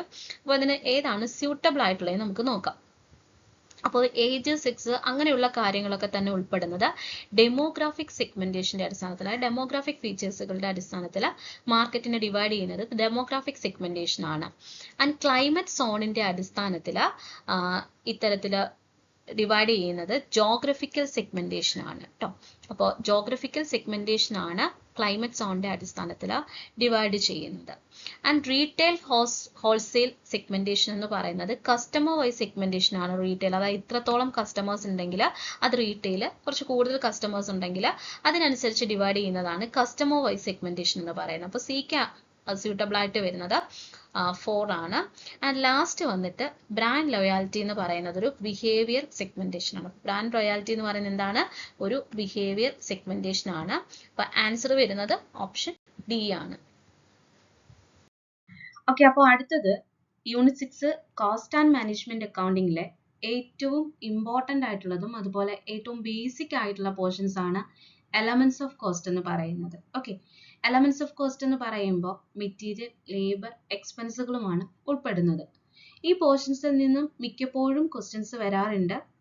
എലമെന്റ്സ് ഓഫ് കോസ്റ്റിലെ മെറ്റീരിയൽ, ലേബർ, എക്സ്പെൻസുകളെ സബ് ഡിവൈഡ് ചെയ്തുകൊണ്ട് direct and indirect, then indirect മെറ്റീരിയൽസിൽ പ്രൊഡക്റ്റ്, അതായത് ഇൻഡയറക്റ്റ് ലേബർ ഉണ്ട്, അതുപോലെ തന്നെ ഇൻഡയറക്റ്റ് എക്സ്പെൻസുകളുണ്ട്. അപ്പോൾ ഈ ഇൻഡയറക്റ്റ് ആയിട്ട് വരുന്നവയെല്ലാം തന്നെ പ്രൊഡക്ഷൻ, അഡ്മിനിസ്ട്രേഷൻ, അതുപോലെ സെയിൽസ്, ഡിസ്ട്രിബ്യൂഷൻ, ഓവർ ഹെഡ്സുകളായിട്ട് തരംതിരിക്കുന്നുണ്ട്. ഓക്കെ, അപ്പോൾ ഇതിൽ ഏറ്റവും ഇമ്പോർട്ടൻ്റ് ആയിട്ടുള്ള അറിഞ്ഞിരിക്കേണ്ട കുറച്ച് കാര്യങ്ങളാണ് പ്രൈം കോസ്റ്റ് എന്ന് പറയുന്നത്. അതായത് direct materials, direct labour, direct എക്സ്പെൻസും ഉൾപ്പെടുമ്പോഴാണത് പ്രൈം കോസ്റ്റ് എന്ന് പറയുന്നത്. ഫാക്ടറി കോസ്റ്റ് അല്ലെങ്കിൽ വർക്ക് കോസ്റ്റ് എന്ന് പറയുന്നത് പ്രൈം കോസ്റ്റിനോടൊപ്പം ഈ ഫാക്ടറി ഓവർ ഹെഡ്സുകളും ഉൾപ്പെടുമ്പോഴാണ്. കോസ്റ്റ് ഓഫ് പ്രൊഡക്ഷൻ എന്ന് പറയുമ്പോൾ വർക്ക് കോസ്റ്റ് പ്ലസ് അഡ്മിനിസ്ട്രേഷൻ, ഓവർ ഹെഡ്സുകളാണ്. ഇനി ടോട്ടൽ കോസ്റ്റ് അല്ലെങ്കിൽ കോസ്റ്റ് ഓഫ് സെയിൽ എന്ന് പറയുമ്പോൾ cost of production plus selling and distribution ഓവർഹെഡ്സുകളാണ്. ഓക്കെ, കോസ്റ്റിലെ ഏറ്റവും ഇമ്പോർട്ടൻ്റ് ആയിട്ടുള്ള ഒരു ഏരിയ ആണ് റീ ഓർഡറിംഗ് ലെവൽ എന്ന് പറയുന്നത്. റീ ഓർഡറിംഗ് ലെവൽ എന്ന് പറയുന്നത് ഒരു പ്രൊഡക്ഷന് ഏറ്റവും ആവശ്യമായിട്ടുള്ള ഒന്നാണ് മെറ്റീരിയൽ എന്ന് പറയുന്നത്. അപ്പോൾ ആ മെറ്റീരിയൽ വീണ്ടും ഓർഡർ ചെയ്യപ്പെടുകയാണ്. So reordering level is at the point of level of stock of material where the stockkeeper start the process of initiating purchase requisition for fresh supply of that material. This level is fixed somewhere between maximum and minimum level. അപ്പോൾ production ഏറ്റവും ആവശ്യമായിട്ടുള്ള ഘടകമാണ് materials എന്ന് പറയുന്നത്. അപ്പോൾ ഈ materials വീണ്ടും purchase ചെയ്യുന്നതിന്, അതായത് ഫ്രഷ് സപ്ലൈക്ക് വേണ്ടിയിട്ടുള്ള purchase requisition stock keeper initiative എടുക്കാറുണ്ട്. ആ ഒരു പ്രോസസ്സിനെയാണ് റീ ഓർഡറിംഗ് ലെവൽ എന്ന് പറയുന്നത്. ഓക്കെ, അപ്പോൾ റീ ഓർഡറിംഗ് ലെവൽ കാൽക്കുലേറ്റ് ചെയ്യുന്നത് minimum level plus consumption during the time required to get the fresh delivery. അതുപോലെ തന്നെ റീ ഓർഡറിംഗ് ലെവൽ കാൽക്കുലേറ്റ് ചെയ്യുന്ന മറ്റൊരു ഇക്വേഷൻ ആണ് minimum level plus consumption during lead time. ഇപ്പോൾ ഇവിടെ മിനിമം ലെവൽ എന്ന് പറയുമ്പോൾ normal rate of consumption into normal reorder period ആണ്. അതുപോലെ തന്നെ റീ ഓർഡർ ലെവൽ കാൽക്കുലേറ്റ് ചെയ്യാനുള്ള മറ്റൊരു ഫോർമുലയാണ് maximum rate of consumption into maximum reorder period എന്ന് പറയുന്നത്. അപ്പോൾ എലമെന്റ്സ് ഓഫ് കോസ്റ്റിൽ ഏറ്റവും ഇമ്പോർട്ടൻ്റ് ആയിട്ട് മുൻ വർഷങ്ങളിൽ വന്നിട്ടുള്ള ക്വസ്റ്റ്യൻസ് ആണ് ഇനി നമ്മൾ നോക്കാൻ പോകുന്നത്. Work cost plus administration overheads എന്ന് പറയുമ്പോൾ കോസ്റ്റ് ഓഫ് പ്രൊഡക്ഷൻ കാൽക്കുലേറ്റ് ചെയ്യുന്നതിന് വേണ്ടിയിട്ട് ഉപയോഗിക്കുന്നു. അപ്പോൾ വർക്ക് കോസ്റ്റിനോടൊപ്പം അഡ്മിനിസ്ട്രേഷൻ ഓവർഹെഡ്സ് ആഡ് ചെയ്യുമ്പോഴാണ് കോസ്റ്റ് ഓഫ് പ്രൊഡക്ഷൻ ലഭിക്കുന്നത്. അതുപോലെ തന്നെ reorder level maximum consumption into maximum reorder period ആണ് കറക്റ്റ് ആൻസർ എന്ന് പറയുന്നത്. നമ്മൾ ഓൾറെഡി ഈ ഒരു കാര്യങ്ങൾ ഡീറ്റെയിൽ ആയിട്ട് നോക്കി വന്നതാണല്ലോ. ദെൻ അടുത്തൊരു ക്വസ്റ്റ്യൻ വന്നിട്ട് total of all indirect costs which are not directly identifiable or allocable to cost objective in economically feasible way. അപ്പോൾ കറക്റ്റ് ആൻസർ വന്നിട്ട് ഓവർഹെഡ് കോസ്റ്റ് ആണ് കേട്ടോ. അപ്പോൾ പ്രൈം കോസ്റ്റ് എന്ന് പറയുമ്പോൾ എല്ലാ ഡയറക്റ്റ് എക്സ്പെൻസുകളും, അതായത് ഡയറക്റ്റ് മെറ്റീരിയൽ അതുപോലെ തന്നെ ഡയറക്റ്റ് ലേബർ ചേരുമ്പോഴാണ് പ്രൈം കോസ്റ്റ് എന്ന് പറയുന്നത്. ദെൻ അടുത്തത് എന്താണ്, ഫാക്ടറി കോസ്റ്റ് ആണ്. അപ്പോൾ ഫാക്ടറി കോസ്റ്റ് എന്ന് പറയുമ്പോൾ പ്രൈം കോസ്റ്റും അതുപോലെ തന്നെ മാനുഫാക്ചറിങ് ഓവർഹെഡ്സും കൂടി ഉൾപ്പെടുന്നതാണ്. ദെൻ വേരിയബിൾ കോസ്റ്റ് എന്ന് പറയുന്നത് അറിയാലോ, അതായത് പ്രൊഡക്ഷൻ വോളിയം അനുസരിച്ച് ചേഞ്ച് ചെയ്യുന്ന ഒന്നാണ് വേരിയബിൾ കോസ്റ്റ് എന്ന് പറയുന്നത്. അപ്പോൾ കറക്റ്റ് ആൻസർ എന്ന് പറയുന്നത് ഓപ്ഷൻ ബി ഓവർഹെഡ് കോസ്റ്റ് ആണ്. ഓക്കെ, അപ്പോൾ അടുത്തത് കോസ്റ്റ് ആൻഡ് മാനേജ്മെന്റ് അക്കൗണ്ടിങ്ങിന്റെ ഏറ്റവും ഇമ്പോർട്ടൻ്റ് ആയിട്ടുള്ള ഒരു ഏരിയ ആണ് ലേബർ കോസ്റ്റ് എന്ന് പറയുന്നത്. ലേബർ കോസ്റ്റിൽ എല്ലായ്പ്പോഴും ചോദിക്കുന്ന, ഇപ്പോൾ റിപ്പീറ്റ് ആയിട്ട് വരുന്ന ഒരു ഏരിയ ആണ് ലേബർ കോസ്റ്റിൽ ഏറ്റവും പ്രധാനമായിട്ടുള്ള വേജ് സിസ്റ്റം എന്ന് പറയുന്നത്. ടൈം റേറ്റും ഉണ്ട്, പീസ് റേറ്റും ഉണ്ട്. പീസ് റേറ്റ് എന്ന് പറയുമ്പോൾ എത്ര പ്രൊഡ്യൂസ് ചെയ്തു അതിന്റെ അടിസ്ഥാനത്തിലാണ് വേജസ് നിർണ്ണയിക്കപ്പെടുന്നത്. So rate of wages per unit into number of unit produced ആണ് പീസ് റേറ്റ് സിസ്റ്റത്തിലെ വേജ് കാൽക്കുലേഷൻ എന്ന് പറയുന്നത്. അപ്പോൾ ഇവിടെ തന്നിട്ടുള്ളത് പീസ് റേറ്റ് സിസ്റ്റവുമായി ബന്ധപ്പെട്ടിട്ടുള്ള ഒരു ഏരിയ ആണ്. അപ്പോൾ പീസ് റേറ്റ് സിസ്റ്റം നോക്കുകയാണെന്നുണ്ടെങ്കിൽ സ്ട്രേറ്റ് പീസ് റേറ്റ് സിസ്റ്റം, അതേപോലെ തന്നെ piece rate with guaranteed time rate, differential piece rate ഉണ്ട്. ഈ ഡിഫറൻഷ്യൽ പീസ് റേറ്റിലാണ് നമുക്ക് ഈ ക്വസ്റ്റ്യന് തന്നിട്ടുള്ള ടെയ്ലർ, മെറിക്കും ഗ്യാൻഡാക്കും ഒക്കെ തന്നെ ഉൾപ്പെടുന്നത്. അപ്പോൾ ഡിഫറൻഷ്യൽ പീസ് റേറ്റത്തിൽ ഫസ്റ്റ് നമുക്ക് തന്നിട്ടുള്ള ഇതെന്ന് പറയുന്നത് ടെയ്ലർ ഡിഫറൻഷ്യൽ പീസ് റേറ്റ് ആണ് അല്ലേ. അപ്പോൾ ഫാദർ ഓഫ് സയന്റിഫിക് മാനേജ്മെന്റ് എന്നാണ് FW ടൈലറിനെ വിശേഷിപ്പിക്കുന്നത്. അപ്പോൾ അദ്ദേഹം ഈ ഒരു സിസ്റ്റത്തിലൂടെ ഡെവലപ്പ് ചെയ്തത് ഒരു സ്റ്റാൻഡേർഡ് ടൈം ഫിക്സ് ചെയ്യുകയും വിത്തിൻ ദ സ്റ്റാൻഡേർഡ് ടൈമിനുള്ളിൽ വർക്ക് കംപ്ലീറ്റ് ആക്കുന്നവർക്ക് ഹൈ എമൗണ്ട് കൊടുക്കുകയും ഹൈ റേറ്റ് കൊടുക്കുകയും നേരെ ഓപ്പോസിറ്റ് ആണെന്നുണ്ടെങ്കിൽ അവർക്ക് അതിനനുസരിച്ച് ലോവർ റേറ്റും കൊടുക്കുന്നതായിരുന്നു ടെയ്ലർ ഡിഫറൻഷ്യൽ പീസ് റേറ്റിന്റെ പ്രത്യേകത. സോ ഈ ഒരു ഇതിന് മാച്ച് ആയിട്ട് വരുന്നത് ഒരു ഗ്യാരണ്ടീഡ് മിനിമം വേജസ് ഇല്ല എന്നുള്ളതാണ്. സോ എക്ക് സ്യൂട്ടബിൾ ആയിട്ട് വരുന്നത് does not guaranteed minimum wages എന്നുള്ളതാണ് കേട്ടോ. ദെൻ അടുത്തത് Merrick differential piece rate system ആണ്. അപ്പോൾ Merrick differential piece rate system എന്ന് പറയുന്നത് ഈ ടൈലറിന്റെ സിസ്റ്റത്തിന്റെ ഒരു മോഡിഫിക്കേഷൻ ആണ്. അതായത് ഇവിടെ പ്രധാനമായിട്ടും 3 റേറ്റുകളാണ് ഉൾപ്പെടുന്നത്. അതിൽ അപ് ടു 83% വരെ ബേസിക് പീസ് റേറ്റും ഫ്രം 83 to 100 വരെ എന്താണ് 100 ടു 110 വരെ ബേസിക് പീസ് റേറ്റും അതേപോലെ തന്നെ എബോവ് 100 എന്ന് പറയുമ്പോൾ 120% വരെ ബേസിക് പീസ് റേറ്റ് എന്നുള്ള രീതിയിലാണ് ഈ ഒരു എന്താണ് merit differential piece rate system develop ചെയ്തിട്ടുള്ളത്. സോ അപ്പോൾ ഈ 83% up to 83% efficiency basic piece rate എന്നുള്ളതാണ് സ്യൂട്ടബിൾ ആയിട്ട് വരുന്നത്. പിന്നെ അടുത്തതെന്ന് പറയുന്നത് ഗ്യാൻടാക് ബോണസ് പ്ലാൻ ആണ്. അപ്പോൾ ഗ്യാൻടാക് ബോണസ് പ്ലാൻ എന്ന് പറയുമ്പോൾ സ്യൂട്ടബിൾ ആയിട്ട് വരുന്ന ഓപ്ഷൻ എന്ന് പറയുന്നത് standard output 20% of time rate bonus എന്നുള്ളതാണ്. ആൻഡ് ഹോൾസി പ്രീമിയം ബോണസ് പ്ലാനകത്ത് പറയുന്നത് 50% of wages of time saved as bonus എന്നുള്ളതുമാണ് കേട്ടോ. അപ്പോൾ ഇത്രയുമാണ് ഈ ഒരു ഏരിയയിൽ നിന്നും നിങ്ങൾ കവർ ചെയ്യേണ്ട പോർഷൻസ് എന്ന് പറയുന്നത്. കോസ്റ്റ് ആൻഡ് മാനേജ്മെന്റ് അക്കൗണ്ടിങ്ങിലെ മുൻവർഷങ്ങളിലെ ക്വസ്റ്റ്യൻസ് ചെക്ക് ചെയ്താൽ ഏറ്റവും റിപ്പീറ്റ് ആയിട്ട് വരുന്ന ഒരു ഏരിയ ആണ് റേഷ്യോ അനാലിസിസ് എന്ന് പറയുന്നത്. തന്നിട്ടുള്ള ക്വസ്റ്റ്യനിൽ കറണ്ട് റേഷ്യോ, ക്വിക്ക് റേഷ്യോ, അതുപോലെ തന്നെ കറണ്ട് ലയബിലിറ്റി, ഇതിൽ നിന്നും വാല്യൂ സ്റ്റോക്ക് കാൽക്കുലേറ്റ് ചെയ്യണം. ഓക്കെ, അപ്പോൾ വളരെ ഈസി ആയിട്ടുള്ള ക്വസ്റ്റ്യൻ ആണ്. നിങ്ങൾ ജസ്റ്റ് ഒന്ന് പ്രാക്ടീസ് ചെയ്താൽ മാത്രം മതി. അപ്പോൾ കറണ്ട് റേഷ്യോ കാൽക്കുലേറ്റ് ചെയ്യുന്ന ഫോർമുല എന്ന് പറയാൻ നമുക്കറിയാം, കറണ്ട് അസറ്റും കറണ്ട് ലയബിലിറ്റിയും ഡിവൈഡ് ചെയ്യുമ്പോഴാണ് കറണ്ട് റേഷ്യോ ലഭിക്കുന്നത് അല്ലേ. ഇനി ക്വിക്ക് റേഷ്യോ എന്ന് പറയുന്നത് ക്വിക്ക് അസറ്റിനോടൊപ്പം കറണ്ട് ലയബിലിറ്റീസ് ഡിവൈഡ് ചെയ്യുമ്പോഴാണ് ക്വിക്ക് റേഷ്യോ ലഭിക്കുന്നത്. ഈ ക്വിക്ക് അസറ്റ് എന്ന് പറയുമ്പോൾ എല്ലാ അസറ്റും ഉൾപ്പെടുന്നുണ്ട്, പക്ഷെ അതിൽ ക്ലോസിംഗ് സ്റ്റോക്ക് അഥവാ സ്റ്റോക്ക് എന്ന് പറയുന്ന ആ ഒരു ഐറ്റം ഒഴികെയുള്ള ബാക്കിയുള്ള അസറ്റുകളെല്ലാം കൂടി ചേരുന്നതാണ് ക്വിക്ക് അസറ്റ് എന്ന് പറയുന്നത്. ഓക്കെ, അപ്പോൾ സ്റ്റോക്ക് കാൽക്കുലേറ്റ് ചെയ്യണം എന്നുണ്ടെങ്കിൽ കറണ്ട് അസറ്റിൽ നിന്നും ക്വിക്ക് അസറ്റ് ലെസ് ചെയ്യേണ്ടതായിട്ടുണ്ട്.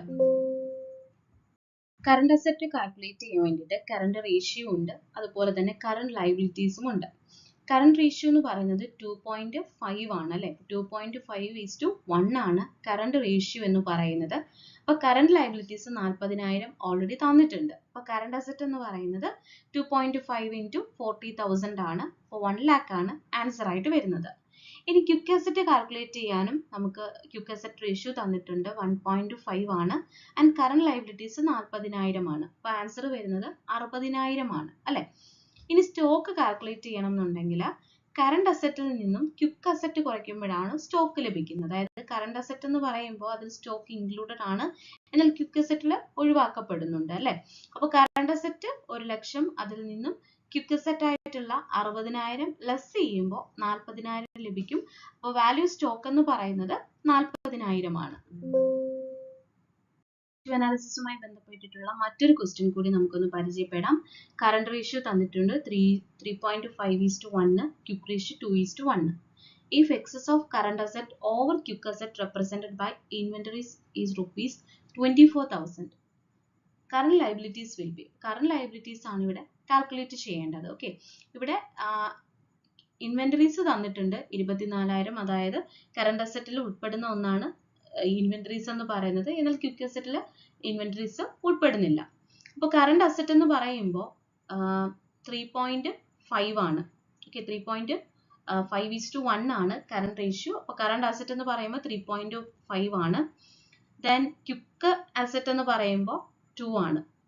ഓക്കെ, അപ്പോൾ 2:1 2 ആണ് ക്വിക്ക് അസറ്റ് എന്ന് പറയുന്നത്. ദെൻ ഇവിടെ എക്സ് എന്ന് പറയുന്നത് നമുക്ക് കാൽക്കുലേറ്റ് ചെയ്യാനുള്ള കറണ്ട് ലയബിലിറ്റീസ് ആണ്. അപ്പോൾ കറണ്ട് ലയബിലിറ്റീസ് വാല്യൂ തരാത്തത് കൊണ്ട് നമുക്ക് അതൊരു എക്സ് എന്നുള്ള രീതിയിൽ എടുക്കാം. അങ്ങനെയാണെന്നുണ്ടെങ്കിൽ ഇവിടെ ഇൻവെന്ററി എന്ന് പറയുന്നത് കറണ്ട് അസറ്റിൽ നിന്നും ക്വിക്ക് അസറ്റ് കുറയ്ക്കുമ്പോഴാണ് ഇൻവെന്ററി ലഭിക്കുന്നത് അല്ലെ. അപ്പോൾ കറണ്ട് അസറ്റ് എന്ന് പറയുമ്പോൾ 3.5 വരും, ക്വിക്ക് അസറ്റ് എന്ന് പറയുമ്പോൾ 2 വരും. അപ്പോൾ 24,000 ആണ് ആൻസർ ആയിട്ട് വരുന്നത്. ദെൻ ഇത് സോൾവ് ചെയ്യുകയാണെന്നുണ്ടെങ്കിൽ 1.5x × 24,000. ദെൻ എക്സിന്റെ വാല്യൂ എന്ന് പറയുന്നത് 24,000 നിന്നും 1.5 ഡിവൈഡ് ചെയ്യുന്നതാണ്. അപ്പോൾ 16,000 ആണ് എന്തെന്ന് പറയുന്നത് കറണ്ട് ലയബിലിറ്റീസ് എന്ന് പറയുന്നത്. ഓക്കെ, അപ്പോൾ കറണ്ട് ലയബിലിറ്റീസ് എന്ന് പറയുന്നത് 16,000 ആണ് ആൻസർ ആയിട്ട് വരുന്നത്. ഹായ് ഓൾ, അപ്പോൾ നമ്മുടെ റാപ്പിഡ് റിവിഷൻ സീരീസ് ആണിത്, അറിയാമല്ലോ. അപ്പോൾ നമുക്ക് പെട്ടെന്ന് തന്നെ നമുക്ക് എപ്പോഴും ചോദിക്കാൻ സാധ്യതയുള്ള ഏരിയാസ് ഒന്ന് ഡിസ്കസ് ചെയ്ത് പോവാം. അതിനോടൊപ്പം തന്നെ ആ ഭാഗങ്ങളിൽ നിന്നും തുടർച്ചയായിട്ട് ചോദിച്ചിട്ടുള്ള ക്വസ്റ്റ്യൻസിന്റെ ഏരിയാസും കൂടെ മനസ്സിലാക്കി പോകാനായിട്ട് നമുക്ക് സാധിക്കും ഈ ഒരു സെക്ഷനിലൂടെ. അപ്പം എല്ലാവർക്കും ഇത് ഉപകാരപ്പെടുന്ന ഒരു സെക്ഷൻ കൂടെയാണ്. അതുകൊണ്ട് തന്നെ വളരെ ശ്രദ്ധാപൂർവം എല്ലാവരും കേൾക്കുക. ആദ്യമായിട്ട് നമ്മുടെ യൂണിറ്റ് 1 മാനേജ്മെന്റിന്റെ നമ്മുടെ ഹ്യൂമൻ റിസോഴ്സ് മാനേജ്മെന്റും ഒക്കെ ഉൾപ്പെടുന്ന ഒരു ഏരിയ ആണ് നമുക്ക് പഠിക്കാനുള്ളത്. അപ്പൊ ആ ഏരിയയിൽ നമുക്കൊന്ന് പെട്ടെന്ന് കുറച്ച് ഏരിയാസ് ഒന്ന് റിവൈസ് ചെയ്യാം.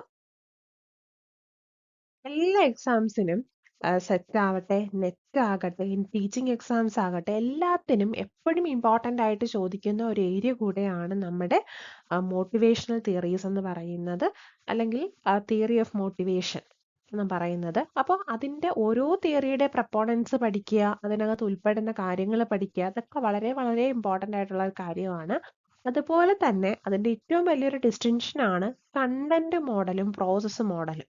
എല്ലാവർക്കും മോട്ടിവേഷണൽ തിയറീസ് അറിയാമെങ്കിൽ കൂടെയും അതിലേതാണ് കണ്ടന്റ് മോഡലിൽ ഉൾപ്പെടുന്നത് അല്ലെങ്കിൽ ഏതാണ് പ്രോസസ് മോഡലിൽ ഉൾപ്പെടുന്നതെന്ന് പലർക്കും അറിയില്ല. അപ്പൊ ഈ ഒരു സെക്ഷനിൽ അങ്ങനെ ഒരു പുതിയൊരു അറിവ് കൂടെ നിങ്ങൾക്ക് കിട്ടട്ടെ. അപ്പൊ നമുക്ക് ആ മോഡൽസുകളൊന്ന് പരിചയപ്പെടാം.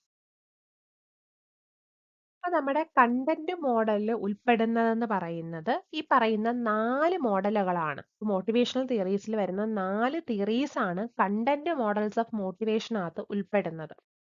ഓക്കെ, അപ്പൊ അതിൽ ആദ്യമായിട്ട് വരുന്നത് മാസ്ലോസ് നീഡ് ഹയറാർക്കി തിയറിയാണ്. 1950s ഇൻട്രൊഡ്യൂസ് ചെയ്തൊരു തിയറിയാണ് മാസ്ലോയുടെ തിയറി എന്ന് പറയുന്നത്. അപ്പോൾ മാസ്ലോസ് നീഡ് ഹയറാർക്കി തിയറി നമുക്ക് എല്ലാവർക്കും അറിയാം. നമ്മുടെ എബ്രഹാം എച്ച് മാസ്ലോയാണ് ആ ഒരു തിയറി കൊണ്ടുവരുന്നത്. അദ്ദേഹം 5 ബേസിക് നീഡുകളെയാണ്, ബേസിക് ലെവൽസ് ഓഫ് നീഡുകളെയാണ് അവിടെ പരിചയപ്പെടുന്നത്. നമുക്ക് എല്ലാവർക്കും അറിയാം നീഡുകൾ. ചിലപ്പോൾ അതിന്റെ ഹയറാർക്കി ഒക്കെ അറേഞ്ച് ചെയ്യാൻ ചോദിച്ചിട്ടുണ്ട്. ഫിസിയോളജിക്കൽ നീഡ്, നമ്മുടെ safety need, social need, esteem need and self actualisation need എന്നുള്ള രീതിയിലാണ് അദ്ദേഹം 5 നീഡുകളെ ലെവൽ ചെയ്തിരിക്കുന്നത്. അതിനുശേഷം കണ്ടന്റ് മോഡലിൽ വരുന്ന മറ്റ് ഒരു തിയറിയാണ് ആൾഡഫർ ERG തിയറി. അപ്പൊ മാസ്ലോസ് നീഡ് ഹയറാർക്കി തിയറിക്ക് ശേഷം 1960s വന്നൊരു തിയറിയാണ് ആൾഡഫർ ERG തിയറി.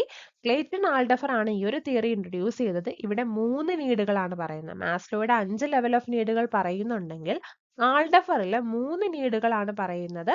അതിലൊന്ന് എക്സിസ്റ്റന്റ് നീഡാണ്, രണ്ടാമത്തത് റിലേറ്റഡ്നെസ് ആണ്, മൂന്നാമത്തത് ഗ്രോത്ത് ആണ്. ഈ 3 നീഡുകളെ പറ്റി പറയുന്നു. അതായത് നമ്മുടെ മാസ്ലോയുടെ ഫിസിയോളജിക്കൽ നീഡും സേഫ്റ്റി നീഡും കൂടി ചേരുന്നതാണ് ആൾഡഫറിന്റെ എക്സിസ്റ്റൻസ്. അത് നിങ്ങൾ ഓർക്കുക.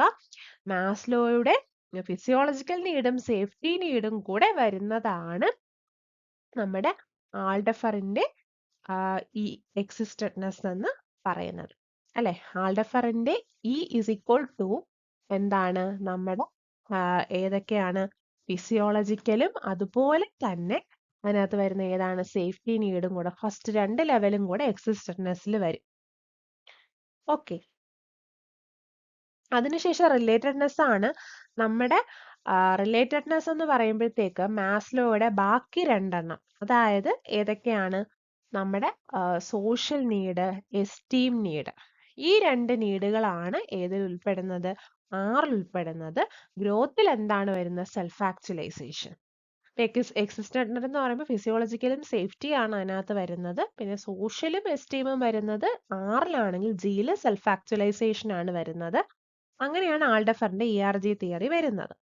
അതിനുശേഷം മെക്ലൻസ് തിയറി ഓഫ് നീഡ്, 1960 തന്നെ വന്ന മെക്ലൻസ് തിയറി ഓഫ് നീഡ് നമ്മുടെ കണ്ടന്റ് മോഡലിൽ ഉൾപ്പെടുന്ന ഒന്നാണ്. അപ്പൊ അതിനകത്ത് നമ്മൾ 3 നീഡുകളെ പറ്റിയാണ് പറയുന്നത്. Need for achievement, need for affiliation, need for power. ഈ 3 നീഡുകളാണ് അതിൽ ഇൻട്രൊഡ്യൂസ് ചെയ്തിരിക്കുന്നത്. ഓക്കെ, ഈ മെക്ലൻസ് 3 നീഡ് തിയറിയെ തന്നെ അക്വേർഡ് നീഡ് തിയറി അല്ലെങ്കിൽ motivational need theory, learned need theory, ഇങ്ങനെയൊക്കെ പല പേരുകളിൽ അറിയപ്പെടുന്നുണ്ട്. Need for achievement, need for affiliation, need for power, ഇതാണ് മെക്ലൻസ് നീഡ് തിയറിയിൽ വരുന്നത്. അടുത്തതായിട്ട് നമ്മുടെ ഹെൻസൻബർഗ് മോട്ടിവേഷൻ തിയറി അല്ലെങ്കിൽ ഹൈജീൻ തിയറി, അതും അല്ലെങ്കിൽ 2 ഫാക്ടർ തിയറി എന്നാണ് അറിയപ്പെടുന്നത്. ഫെഡറിക് ഹെൻസ്ബർഗ് ആണ് അത് ഇൻട്രൊഡ്യൂസ് ചെയ്തിരിക്കുന്നത്. അപ്പൊ അദ്ദേഹം 2 ഫാക്ടേഴ്സിനെയാണ് കൊണ്ടുവന്നിട്ടുള്ളത്. സാറ്റിസ്ഫയേഴ്സ് ആൻഡ് ഡിസാറ്റിസ്ഫയേഴ്സ് എന്ന് പറയുന്ന 2 ഫാക്റ്റുകൾ അദ്ദേഹം അവിടെ കൊണ്ടുവന്നിട്ടുണ്ട്, ഫാക്ടേഴ്സിനെ. ഇതിൽ സാറ്റിസ്ഫയേഴ്സ് എന്ന് പറഞ്ഞാൽ എന്താണ്? നമുക്ക് ഹൈ ഡിഗ്രി ഓഫ് മോട്ടിവേഷൻ തരുന്നുള്ള ഫാക്ടേഴ്സ് ആണ്. അപ്പോൾ നമുക്ക് സാറ്റിസ്ഫാക്ഷൻ തരും. ഇത് കുറയുകയാണെങ്കിലും നമുക്ക് സാറ്റിസ്ഫാക്ഷൻ കുറയത്തില്ല. നമുക്ക് മോട്ടിവേഷൻ തരുന്നവയാണ്, പക്ഷെ ഇത് കുറഞ്ഞു എന്ന് കരുതിയിട്ട് നമ്മുടെ മോട്ടിവേഷൻ എഫക്റ്റ് ചെയ്യുന്നില്ല, ലെവൽ ഓഫ് സാറ്റിസ്ഫാക്ഷൻ എഫക്റ്റ് ചെയ്യുന്നില്ല. നമ്മുടെ അച്ചീവ്മെന്റ്, ഗ്രോത്ത് ഇതൊക്കെ കൂടുമ്പോൾ നമുക്ക് മോട്ടിവേഷൻ കൂടും, പക്ഷെ കുറഞ്ഞു എന്ന് കരുതി നമ്മുടെ മോട്ടിവേഷൻ ഒരുപാട് താഴ്ന്നും പോകുന്നില്ല. ഇനി ഡിസാറ്റിസ്ഫയേഴ്സ് ആണെങ്കിൽ ഇതുണ്ടെങ്കിൽ നമുക്ക് മോട്ടിവേഷൻ കൂടുന്നില്ല, പക്ഷെ ഇത് ഇല്ല എന്നുണ്ടെങ്കിൽ നമുക്ക് ഉറപ്പായിട്ടും ഡിസാറ്റിസ്ഫാക്ഷൻ ഉണ്ടാകും. ഓക്കെ, സാറ്റിസ്ഫയേഴ്സ് മോട്ടിവേഷൻ തരും, പക്ഷെ അതില്ലാന്ന് കരുതി നമുക്ക് സാറ്റിസ്ഫാക്ഷനിൽ കുറവ് വരുന്നില്ല. അതേസമയം ഡിസാറ്റിസ്ഫയേഴ്സ് ആണെങ്കിൽ ഡിസാറ്റിസ്ഫയേഴ്സ് ഉണ്ടെങ്കിൽ നമുക്ക് മോട്ടിവേഷൻ ഒന്നും കിട്ടുന്നില്ല, പക്ഷെ അത് ഇല്ലാന്നുണ്ടെങ്കിൽ അതിന്റെ ആബ്സെൻസിൽ നമുക്ക് സാറ്റിസ്ഫാക്ഷൻ നഷ്ടമാകുന്നവയാണ്. നമ്മുടെ സാലറി, ജോബ് സെക്യൂരിറ്റി ഇത് ഒരിക്കലും നമുക്ക് ഹൈ ലെവൽ ഓഫ് മോട്ടിവേഷൻ ഒന്നും തരുന്നില്ല, പക്ഷെ ഇത് ഇല്ലാന്നുണ്ടെങ്കിൽ നമുക്ക് ഒരു സാറ്റിസ്ഫാക്ഷനും ഉണ്ടാകത്തില്ല. മോട്ടിവേഷനും സാറ്റിസ്ഫാക്ഷനും തമ്മിലുള്ള ഒരു റിലേഷൻഷിപ്പാണ് അവിടെ പറയുന്നത്. അപ്പൊ ഈ 4 തിയറീസ് മാസ്ലോ, ആൾഡഫർ, മെക്ലൻസ്, ഹെൻസ്ബർഗ് ഇത്രയാണ് കണ്ടന്റ് മോഡലിൽ ഉൾപ്പെട്ടിട്ടുള്ളവ. അടുത്ത് നമുക്ക് പ്രോസസ് മോഡലാണ്. അപ്പൊ ഇതിനകത്ത് നമുക്ക് പ്രോസസ്സിലൂടെ മോട്ടിവേഷണൽ ആസ് എ പ്രോസസ് എന്ന രീതിയിൽ പോകുന്ന ഒരു തിയറീസ് ഏതൊക്കെയാണെന്ന് നോക്കാം. അതിൽ വരുന്നത് വ്രൂംസ് എക്സ്പെക്റ്റൻസി തിയറിയാണ്. വ്രൂംസ് എക്സ്പെക്റ്റൻസി തിയറി എന്ന് പറയുമ്പോൾ വിക്ടർ വ്രൂം എന്ന് പറയുന്ന ആള് ഡെവലപ്പ് ചെയ്തതാണ്. അപ്പം അതിനകത്ത് പറയുന്നത് നമ്മുടെ ഒരു ഇൻഡിവിജ്വലിന്റെ പെർസെപ്ഷൻ, ആ പെർസെപ്ഷൻ ആണ് നമുക്കൊരു നമ്മുടെ ആക്ഷനായിട്ട് മാറുകയും അതൊരു സ്പെസിഫിക് ഔട്ട്കമ്മിലോട്ടും ആൾക്കാരുടെ പ്രിഫറൻസുകൾ മാറുന്നതിനും ഒക്കെ കാരണമാകുന്നത് നമ്മുടെ ഇൻഡിവിജ്വലിന്റെ ഒരു പെർസെപ്ഷൻ ആണ്. അപ്പൊ അദ്ദേഹം പറയുന്നത് മോട്ടിവേഷൻ എന്ന് പറയുമ്പോഴത്തേക്ക് നമുക്ക് കിട്ടുന്ന റിവാർഡ്, നമുക്ക് ആസ് എ ജോബ് പെർഫോമൻസിന്റെ റിസൾട്ട് ആയിട്ട് കിട്ടുന്ന റിവാർഡിനെ ഡിപ്പെൻഡ് ചെയ്തിരിക്കും. അതുകൊണ്ടാണ് വൂംസ് എക്സ്പെക്റ്റൻസി തിയറിയിലെ motivation is equal to valence into expectancy into instrumentality എന്ന് പറയുന്ന ഒരു ഇക്വേഷൻ ഒക്കെ നമ്മൾ പഠിച്ചിട്ടുണ്ട് അല്ലെ. മോട്ടിവേഷൻ ഇസ് ഈക്വൽ ടു എന്താണ്, നമ്മുടെ വാലൻസ് ഉണ്ട് അവിടെ, പിന്നെന്തുണ്ട്, എക്സ്പെക്റ്റൻസി ഉണ്ട്, അതുപോലെ തന്നെ നമ്മുടെ ഇൻസ്ട്രുമെന്റാലിറ്റിയും പറയുന്നുണ്ട്. അപ്പൊ വാലൻസ് എന്ന് പറയുമ്പോഴത്തേക്ക് നമുക്ക് ഒരു ഔട്ട്കത്തിനോടുള്ള ഒരു അട്രാക്ഷൻ അല്ലെങ്കിൽ റിപ്പൽഷൻ എന്ന് പറയാം. എക്സ്പെക്റ്റൻസി എന്ന് പറയുമ്പോഴത്തേക്ക് നമ്മുടെ എഫേർട്ട് എത്രത്തോളം നമ്മുടെ ഔട്ട്കമ്മിലോട്ട് എത്തിക്കുന്നു എന്നുള്ളതാണ് എക്സ്പെക്റ്റൻസി, നമ്മുടെ എഫേർട്ടിനെ ഡിപ്പെൻഡ് ചെയ്തിരിക്കും. അതുപോലെ ഇൻസ്ട്രുമെന്റാലിറ്റി എന്ന് പറയുമ്പോഴത്തേക്ക് നമുക്ക് പെർഫോം ചെയ്യുന്ന ഒരു ഡിസൈർഡ് റിവാർഡിന് വേണ്ടിയിട്ടാകുമ്പോൾ നമുക്കതിന് ഇൻസ്ട്രുമെന്റാലിറ്റി എന്ന് പറയാം. അപ്പൊ ഇങ്ങനെ 3 ഫാക്ടേഴ്സ് ആണ് വിക്ടർ വ്രൂമിന്റെ എക്സ്പെക്റ്റൻസി തിയറിയിൽ പറയുന്നത്. Then Adams equity theory John Adams കൊണ്ടുവന്നതാണ്. അതായത് എല്ലാവരും ഇക്വറ്റബിൾ ആയിട്ട് ട്രീറ്റ് ചെയ്യണമെന്നാണ് പറയുന്നത്. ഇൻഇക്വിറ്റി ആയിട്ട് ട്രീറ്റ് ചെയ്യാൻ, അൺഫെയർ ആയിട്ട് അവരെ ട്രീറ്റ് ചെയ്യാനായിട്ട് പാടില്ല എന്നാണ് ഇക്വിറ്റി തിയറിക്കകത്ത് പറയുന്നത്. ഓക്കെ, അതുപോലെ തന്നെ നമ്മുടെ സ്കിന്നേഴ്സ് റീഇൻഫോഴ്സ്മെന്റ് തിയറി അല്ലെ. അപ്പൊ നമ്മുടെ Skinner's reinforcement theory of motivation BF സ്കിന്നറിന്റെ ആണ്. ഓപ്പറന്റ് കണ്ടീഷൻ എന്നും അതിനെ അറിയപ്പെടുന്നുണ്ട്. അതായത് നമ്മുടെ ബിഹേവിയറിനെ പല കോൺസിക്വൻസിന്റെ ബേസിൽ ഷേപ്പ് ചെയ്യാണ്. ഓക്കെ, ഇപ്പൊ നമുക്ക് പോസിറ്റീവായിട്ട് നമുക്ക് റീഇൻഫോഴ്സ് ചെയ്യാം, നെഗറ്റീവായിട്ടും റീഇൻഫോഴ്സ് ചെയ്യാം. ക്യാരറ്റ് ആൻഡ് സ്റ്റിക്ക് അപ്രോച്ച് ഒക്കെ പറയുന്നുണ്ട് അല്ലെ. നമുക്കിപ്പം റിവാർഡ് കിട്ടുമെന്ന് പറഞ്ഞ് അയാൾ ഒരു ഡിസേർഡ് ബിഹേവിയർ ചെയ്യാനായിട്ട് നിർബന്ധിക്കുക അല്ലെങ്കിൽ ഷേപ്പ് ചെയ്തെടുക്കാൻ പറ്റും അല്ലെ. ക്യാരറ്റ് എന്ന് പറയുന്നത് നമ്മുടെ പോസിറ്റീവ് റീഇൻഫോഴ്സ്മെന്റിനെയാണ് ഡിനോട്ട് ചെയ്യുന്നത്. ഇനി പണിഷ്മെന്റ്, സ്റ്റിക്ക് അതായത് നമുക്ക് നെഗറ്റീവ് ആയിട്ടുള്ള കോൺസിക്വൻസിനെയാണ് സ്റ്റിക്ക് കൊണ്ട് ഡിനോട്ട് ചെയ്യുന്നത്. അപ്പൊ അൺഡിസൈറബിൾ ബിഹേവിയറിന് നമ്മൾ പണിഷ്മെന്റ് കൊടുത്ത് നമ്മൾ അതിനെ നിരുത്സാഹപ്പെടുത്തുന്നു. പോസിറ്റീവ് റീഇൻഫോഴ്സ്മെന്റും ഉണ്ട്, നെഗറ്റീവ് റീഇൻഫോഴ്സ്മെന്റും ഉണ്ട്. അതാണ് സ്കിന്നേഴ്സ് റീഇൻഫോഴ്സ്മെന്റ് തിയറിക്കകത്ത് പറയുന്നത്. ഇനി പറയുന്നത് ലോക്സ് ഗോൾ സെറ്റിംഗ് തിയറിയാണ്. എഡ്വിൻ ലോക്ക് എന്ന് പറയുന്ന ആളാണ് അത് ഡെവലപ്പ് ചെയ്തിരിക്കുന്നത്. അപ്പോൾ നമ്മുടെ എന്താണ്, നമുക്കൊരു സ്പെസിഫിക് ആയിട്ടുള്ള ചലഞ്ചിങ് ഗോൾ വേണം, അതിനോട് കമ്മിറ്റ്മെന്റ് വേണം, അതിന് റെഗുലറായിട്ട് ഫീഡ്ബാക്ക് കിട്ടണം. അങ്ങനെയുള്ള കാര്യങ്ങൾക്ക് മാത്രമേ നമുക്ക് നമ്മുടെ മോട്ടിവേഷൻ ഇൻക്രീസ് ചെയ്യാൻ പറ്റത്തുള്ളൂ എന്നാണ് അതിൽ പറയുന്നത്. അതിനകത്ത് പറയുന്നത് clarity, challenge, commitment, feedback, complexity, അങ്ങനെ കുറച്ച് 4 സിയും എഫും കൂടെ ചേർന്ന് അതിനകത്ത് പ്രിൻസിപ്പിൾസ് ഓഫ് മോഡൽ എന്ന് പറഞ്ഞ് അറിയപ്പെടാറുണ്ട്. Clarity, challenge, commitment, feedback, complexity. അപ്പൊ ഇത്രയും കാര്യങ്ങളാണ് നമുക്ക് പ്രോസസ് മോഡൽസ് ഓഫ് മോട്ടിവേഷനകത്ത് പഠിക്കാനുള്ളത്. അടുത്തായിട്ട് നമുക്ക് റിവൈസ് ചെയ്യേണ്ട ഒരു ഇമ്പോർട്ടന്റ് പോയിന്റ് ഏരിയ ആണ് എവല്യൂഷൻ ഓഫ് മാനേജ്മെന്റ് തോട്ട്. അപ്പൊ നമുക്ക് സ്കൂൾസ് ഓഫ് മാനേജ്മെന്റ് തോട്ട് എങ്ങനെയാണ് ഇവോൾവ് ചെയ്തതെന്ന് നമുക്ക് അറിയാം. അപ്പൊ ആദ്യം വരുന്ന ക്ലാസിക്കൽ സ്കൂളാണ്, അതായത് ട്രഡീഷണൽ സ്കൂൾ ഓഫ് മാനേജ്മെന്റ് ആണ് അതിനകത്ത് വരുന്നത്. അപ്പോൾ അതിനകത്ത് വരുന്നതാണ് നമ്മുടെ bureaucracy, scientific management, administrative management. ഇതെല്ലാം നമ്മുടെ ആദ്യത്തെ ക്ലാസിക്കൽ തിയറി ഓഫ് മാനേജ്മെന്റിനകത്ത് വരുന്നതാണ്. ഓക്കെ, അപ്പൊ അത് മൂന്ന് നോട്ട് ചെയ്യാം. അതിനുശേഷം നമ്മുടെ നിയോ ക്ലാസിക്കൽ വരുമ്പോഴത്തേക്ക് അതിനകത്ത് വരുന്നതാണ് നമ്മുടെ ഹ്യൂമൻ റിലേഷൻ സ്കൂളും ബിഹേവിയറൽ സ്കൂൾ എന്ന് പറയുന്ന രണ്ട് സ്കൂള് നിയോ ക്ലാസിക്കലിനകത്ത് വരുന്നതാണ്. അതിനുശേഷം മോഡേൺ മാനേജ്മെന്റ് തിയറിക്കകത്താണ് നമ്മൾ എന്തൊക്കെ പഠിക്കുന്നത്? സിസ്റ്റംസ് തിയറി പഠിക്കുന്നുണ്ട്, അതുപോലെ കണ്ടിജൻസി തിയറി പഠിക്കുന്നുണ്ട്, അതുപോലെ മാനേജ്മെന്റ് സയൻസ് പഠിക്കുന്നുണ്ട് അല്ലെ? മാനേജ്മെന്റ് സയൻസ് തന്നെയാണ് നമ്മുടെ ഈ പറയുന്ന ക്വാണ്ടിറ്റേറ്റീവ് അപ്രോച്ച് ടു മാനേജ്മെന്റ് എന്നൊക്കെ പറയുന്നത്. ഇതെല്ലാം വരുന്നത് നമ്മുടെ മോഡേൺ തിയറി ഓഫ് മാനേജ്മെന്റിലാണ്. അപ്പൊ നിങ്ങൾ ഇത് പഠിക്കുമ്പോൾ ഞാൻ കൂടുതലായിട്ട് പറയുന്നില്ല, ഓരോ സ്കൂളിലെയും പ്രൊപ്പോണൻസിനെ കൂടെ പഠിച്ചു പോകാനായിട്ട് പ്രത്യേകം ശ്രദ്ധിക്കുക. അത് എപ്പോഴും എക്സാം പോയിന്റ് ഓഫ് വ്യൂവിൽ ഇമ്പോർട്ടന്റ് ആയിട്ടുള്ള ഒരു കാര്യമാണ്. ഈ പറയുന്ന ക്ലാസിക്കൽ സ്കൂൾ വന്നത് 19th സെഞ്ചുറി 19 to 1930 ആണ്. 1930 to 60 neo classical human behaviour ഒക്കെ വരുന്നത്. അതിനുശേഷം 1960 ഓൺവേർഡ്സ് ആണ് മോഡേൺ സ്കൂൾ ഓഫ് മാനേജ്മെന്റ് വരുന്നത്. ചിലപ്പോൾ നമുക്ക് ഈ അറേഞ്ച് ചെയ്യാനൊക്കെ ചോദിക്കാം, ഏത് ബ്യൂറോക്രസി ആണോ ആദ്യം വന്നത്, സയന്റിഫിക് ആണോ ആദ്യം വന്നത്, അങ്ങനെയൊക്കെ ചോദിച്ചിട്ടുണ്ട്. അപ്പൊ അതിനൊക്കെ നമ്മൾ ഈ വർഷങ്ങൾ പഠിച്ചു വെക്കുന്നത് വളരെ നല്ലതാണ്. ഇനി principles of management, principles of scientific മാനേജ്മെന്റും ഉണ്ട്, പ്രിൻസിപ്പിൾസ് ഓഫ് അഡ്മിനിസ്ട്രേറ്റീവ് മാനേജ്മെന്റും ഉണ്ട്. അപ്പോൾ അഡ്മിനിസ്ട്രേറ്റീവ് മാനേജ്മെന്റിൽ ഹെൻറി ഫയോൾ കൊണ്ടുവന്ന 14 പ്രിൻസിപ്പിൾസ് ആണ്, എല്ലാവർക്കും അറിയാം. പക്ഷെ നമുക്ക് ചിലപ്പോൾ പല രീതിയിലും ഇതിൽ നിന്ന് ക്വസ്റ്റ്യൻസ് വരും അല്ലെ? അപ്പൊ ഏതൊക്കെയാണ് 14 പ്രിൻസിപ്പിൾസ് എന്ന് പറഞ്ഞു കഴിഞ്ഞാൽ? Division of work, authority and responsibility, discipline, unit of command, unit of direction, subordination of individual interest to mutual interest, remuneration, the degree of centralization, scalar chain, order, equity, stability of tenure of personnel, initiative, esprit de corps. Okay, ഓരോന്നും ഞാൻ explain ചെയ്യുന്നില്ല, നോട്ടിൽ വളരെ ഭംഗിയായിട്ട് നമുക്ക് പറയുന്നുണ്ട്. പിന്നെ അതുപോലെ തന്നെ നമുക്ക് പല പ്രിൻസിപ്പിൾസും ഇങ്ങനെ എന്താണ് ക്ലാഷ് ആയിട്ട് ഒരുമിച്ച് ഷഫിൾ ചെയ്ത് തന്നിട്ട് ഇത് സയന്റിഫിക് മാനേജ്മെന്റ് പ്രിൻസിപ്പിൾ ആണോ അഡ്മിനിസ്ട്രേറ്റീവ് മാനേജ്മെന്റ് പ്രിൻസിപ്പിൾ ആണോ എന്നൊക്കെ ചോദിക്കുന്നുണ്ട്. അപ്പൊ നമ്മൾ കറക്റ്റ് ആയിട്ട് ഏതാ സയന്റിഫിക് മാനേജ്മെന്റ് ഏതാണ് അഡ്മിനിസ്ട്രേറ്റീവ് മാനേജ്മെന്റ് എന്ന് ഓർക്കുക.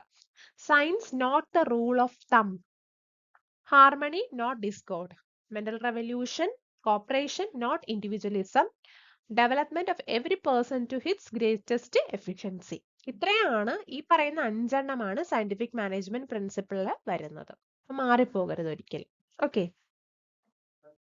അപ്പൊ നമുക്ക് മാനേജ്മെന്റിൽ നിന്ന് ഈ ഏരിയ എന്നൊക്കെ ചോദിച്ച ക്വസ്റ്റ്യൻസ് ഒന്ന് പ്രാക്ടീസ് ചെയ്യാം. അപ്പൊ നമുക്ക് കുറച്ചുകൂടെ ക്ലിയർ ആകും. ഫസ്റ്റ് ക്വസ്റ്റ്യൻ എന്ന് പറയുന്നത് which of the following is not a principle of scientific management, scientific മാനേജ്മെന്റിന്റെ പ്രിൻസിപ്പിൾ അല്ലാത്തത്. അപ്പൊ ഇതിനകത്ത് പ്രിൻസിപ്പിൾ ഈ പറഞ്ഞ 5 എണ്ണവും പിന്നെ ടെക്നിക്സും ഒക്കെ ഉൾപ്പെടുന്ന സയന്റിഫിക് മാനേജ്മെന്റിൽ അല്ലാത്തത് നമുക്ക് നോക്കിയാൽ മതി. അപ്പോൾ നമുക്ക് ഇതിനകത്ത് ഇതൊക്കെ സയന്റിഫിക് മാനേജ്മെന്റ് വരുന്നതാണ്. Division of work, time and motion study, standardisation of work, ഇതൊക്കെ വരും. പക്ഷെ ഇതെന്ന് പറയുന്നത് നമ്മുടെ അഡ്മിനിസ്ട്രേറ്റീവ് മാനേജ്മെന്റിൽ വരുന്ന പ്രിൻസിപ്പിൾ ആണ്, യൂണിറ്റി ഓഫ് കമാൻഡ്. ഓക്കെ, സയന്റിഫിക്കിൽ വരുന്നതല്ല, അത് അഡ്മിനിസ്ട്രേറ്റീവിൽ വരുന്നതാണ്. ഓക്കെ, അതിനുശേഷം the term chain of command in an organization refers to chain of command. നമ്മൾ സ്കെലാർ ചെയിൻ ഒക്കെ പഠിക്കുന്നുണ്ട്, അതിനകത്താണ് ഈ ചെയിൻ വരുന്നത് അല്ലെ, സ്കെലാർ ചെയിൻ. അതിനകത്ത് എന്താ നമ്മൾ ചെയ്യുന്നത്? നമ്മുടെ അതോറിറ്റീസ് തമ്മിൽ കമ്മ്യൂണിക്കേറ്റ് ചെയ്യാനായിട്ടുള്ള, നമ്മുടെ ടോപ്പ് ലെവൽ ടു മാനേജ്മെന്റ് അല്ലെങ്കിൽ നമ്മുടെ ഒരേ പൊസിഷനിലുള്ളവരൊക്കെ കമ്മ്യൂണിക്കേറ്റ് ചെയ്യാനുള്ള ഒരു ഫ്ലോ ആണ് കാണിച്ചിരിക്കുന്നത്. അത് കറക്റ്റ് ആയിട്ട് ഡിഫൈൻ ചെയ്തിട്ടുള്ളത് ഏത് ഓപ്ഷനാണ്? ഓപ്ഷൻ ബി ആണ്. The hierarchical structure of authority where decisions and directives flow from upper management to lower levels. Option B ആണ് ഉത്തരമായിട്ട് വരുന്നത്. അടുത്തത് 2024 ചോദിച്ചൊരു ക്വസ്റ്റ്യൻ ആണ്, which one of the following is the principle of management is infringed or violated in the case of matrix design of organization structure. Matrix നമുക്കറിയാം, നമുക്ക് project management ഉണ്ട്, അല്ലാതെ തന്നെ നമുക്ക് അല്ലാത്ത മാനേജ്മെന്റ് വരുന്നത്. 2 ടൈപ്പ് ഓഫ് മാനേജ്മെന്റ് വരുന്നതാണ് മെട്രിക്സ്. അവിടെ നമ്മൾ ഫങ്ഷണൽ മാനേജ്മെന്റും വരും, പ്രോജക്റ്റ് മാനേജ്മെന്റും വരും. 2 ടൈപ്പ് മാനേജ്മെന്റ് വരും. അപ്പൊ നമുക്ക് 2 സുപ്പീരിയേഴ്സ് വരും. രണ്ടുപേരുടെ ഓർഡേഴ്സ് നമ്മൾ കേൾക്കേണ്ടതായിട്ട് വരും. അപ്പൊ അവിടെ ഉറപ്പായിട്ട് അവിടെ വയലേറ്റ് ചെയ്യുന്നത് എന്താണ്? നമ്മുടെ യൂണിറ്റി ഓഫ് കമാൻഡ് ആണ്. ഓക്കെ, ക്ലിയർ ആണല്ലോ. അപ്പൊ നമ്മുടെ unit 2 business environment and management information system, unit 2-നകത്തുള്ള കുറച്ച് റിവിഷൻ ഏരിയാസ് നമുക്ക് നോക്കാം. റാപ്പിഡ് ആയിട്ട് നമുക്കൊന്ന് റിവൈസ് ചെയ്യാം. എക്കണോമിക് ഇന്റഗ്രേഷൻ അല്ലെ, നമ്മൾ എത്രത്തോളം നമ്മുടെ ഓരോ എക്കണോമീസ് തമ്മിൽ നമ്മളെ മെമ്പർ കൺട്രീസ് ഫോം ചെയ്ത് അല്ലെങ്കിൽ ഒരു ഇന്റഗ്രേഷൻ ഫോം ചെയ്ത് ട്രേഡ് നടത്താനായിട്ട്, അപ്പൊ നമുക്ക് അതിനകത്ത് ഒരുപാട് ഡിസ്റ്റിങ്ഷൻസ് നമ്മൾ പഠിക്കുന്നുണ്ട്. ഏറ്റവും കൂടുതൽ നമുക്ക് ഇന്റഗ്രേഷൻ ഏറ്റവും ഹയസ്റ്റ് വരുന്നത് ഏതാണ്? പൊളിറ്റിക്കൽ യൂണിയനും ഏറ്റവും കുറവ് ഫ്രീ ട്രേഡ് ഏരിയ ആണ്. അതിനെക്കാട്ടിയും കുറവ് വരുന്നത് പ്രിഫറൻഷ്യൽ ട്രേഡിംഗ് ഏരിയ ആണ്. അപ്പൊ ഏറ്റവും കുറവ് വരുന്നത് ഫ്രീ ട്രേഡ് ഏരിയയിലാണ് ഇന്റഗ്രേഷൻ കുറവായിട്ട് വരുന്നത്. ട്രേഡ് ബ്ലോക്കുകൾ കുറച്ചുകൂടെ ഫ്രീ ആയിട്ട്, ഏറ്റവും ഫ്രീ ആയിട്ട് വരുന്ന ഫ്രീ ട്രേഡ് ഏരിയയിലാണ്. പിന്നെ ഇന്റഗ്രേഷൻ കൂടിയാണ് വരുന്നത്.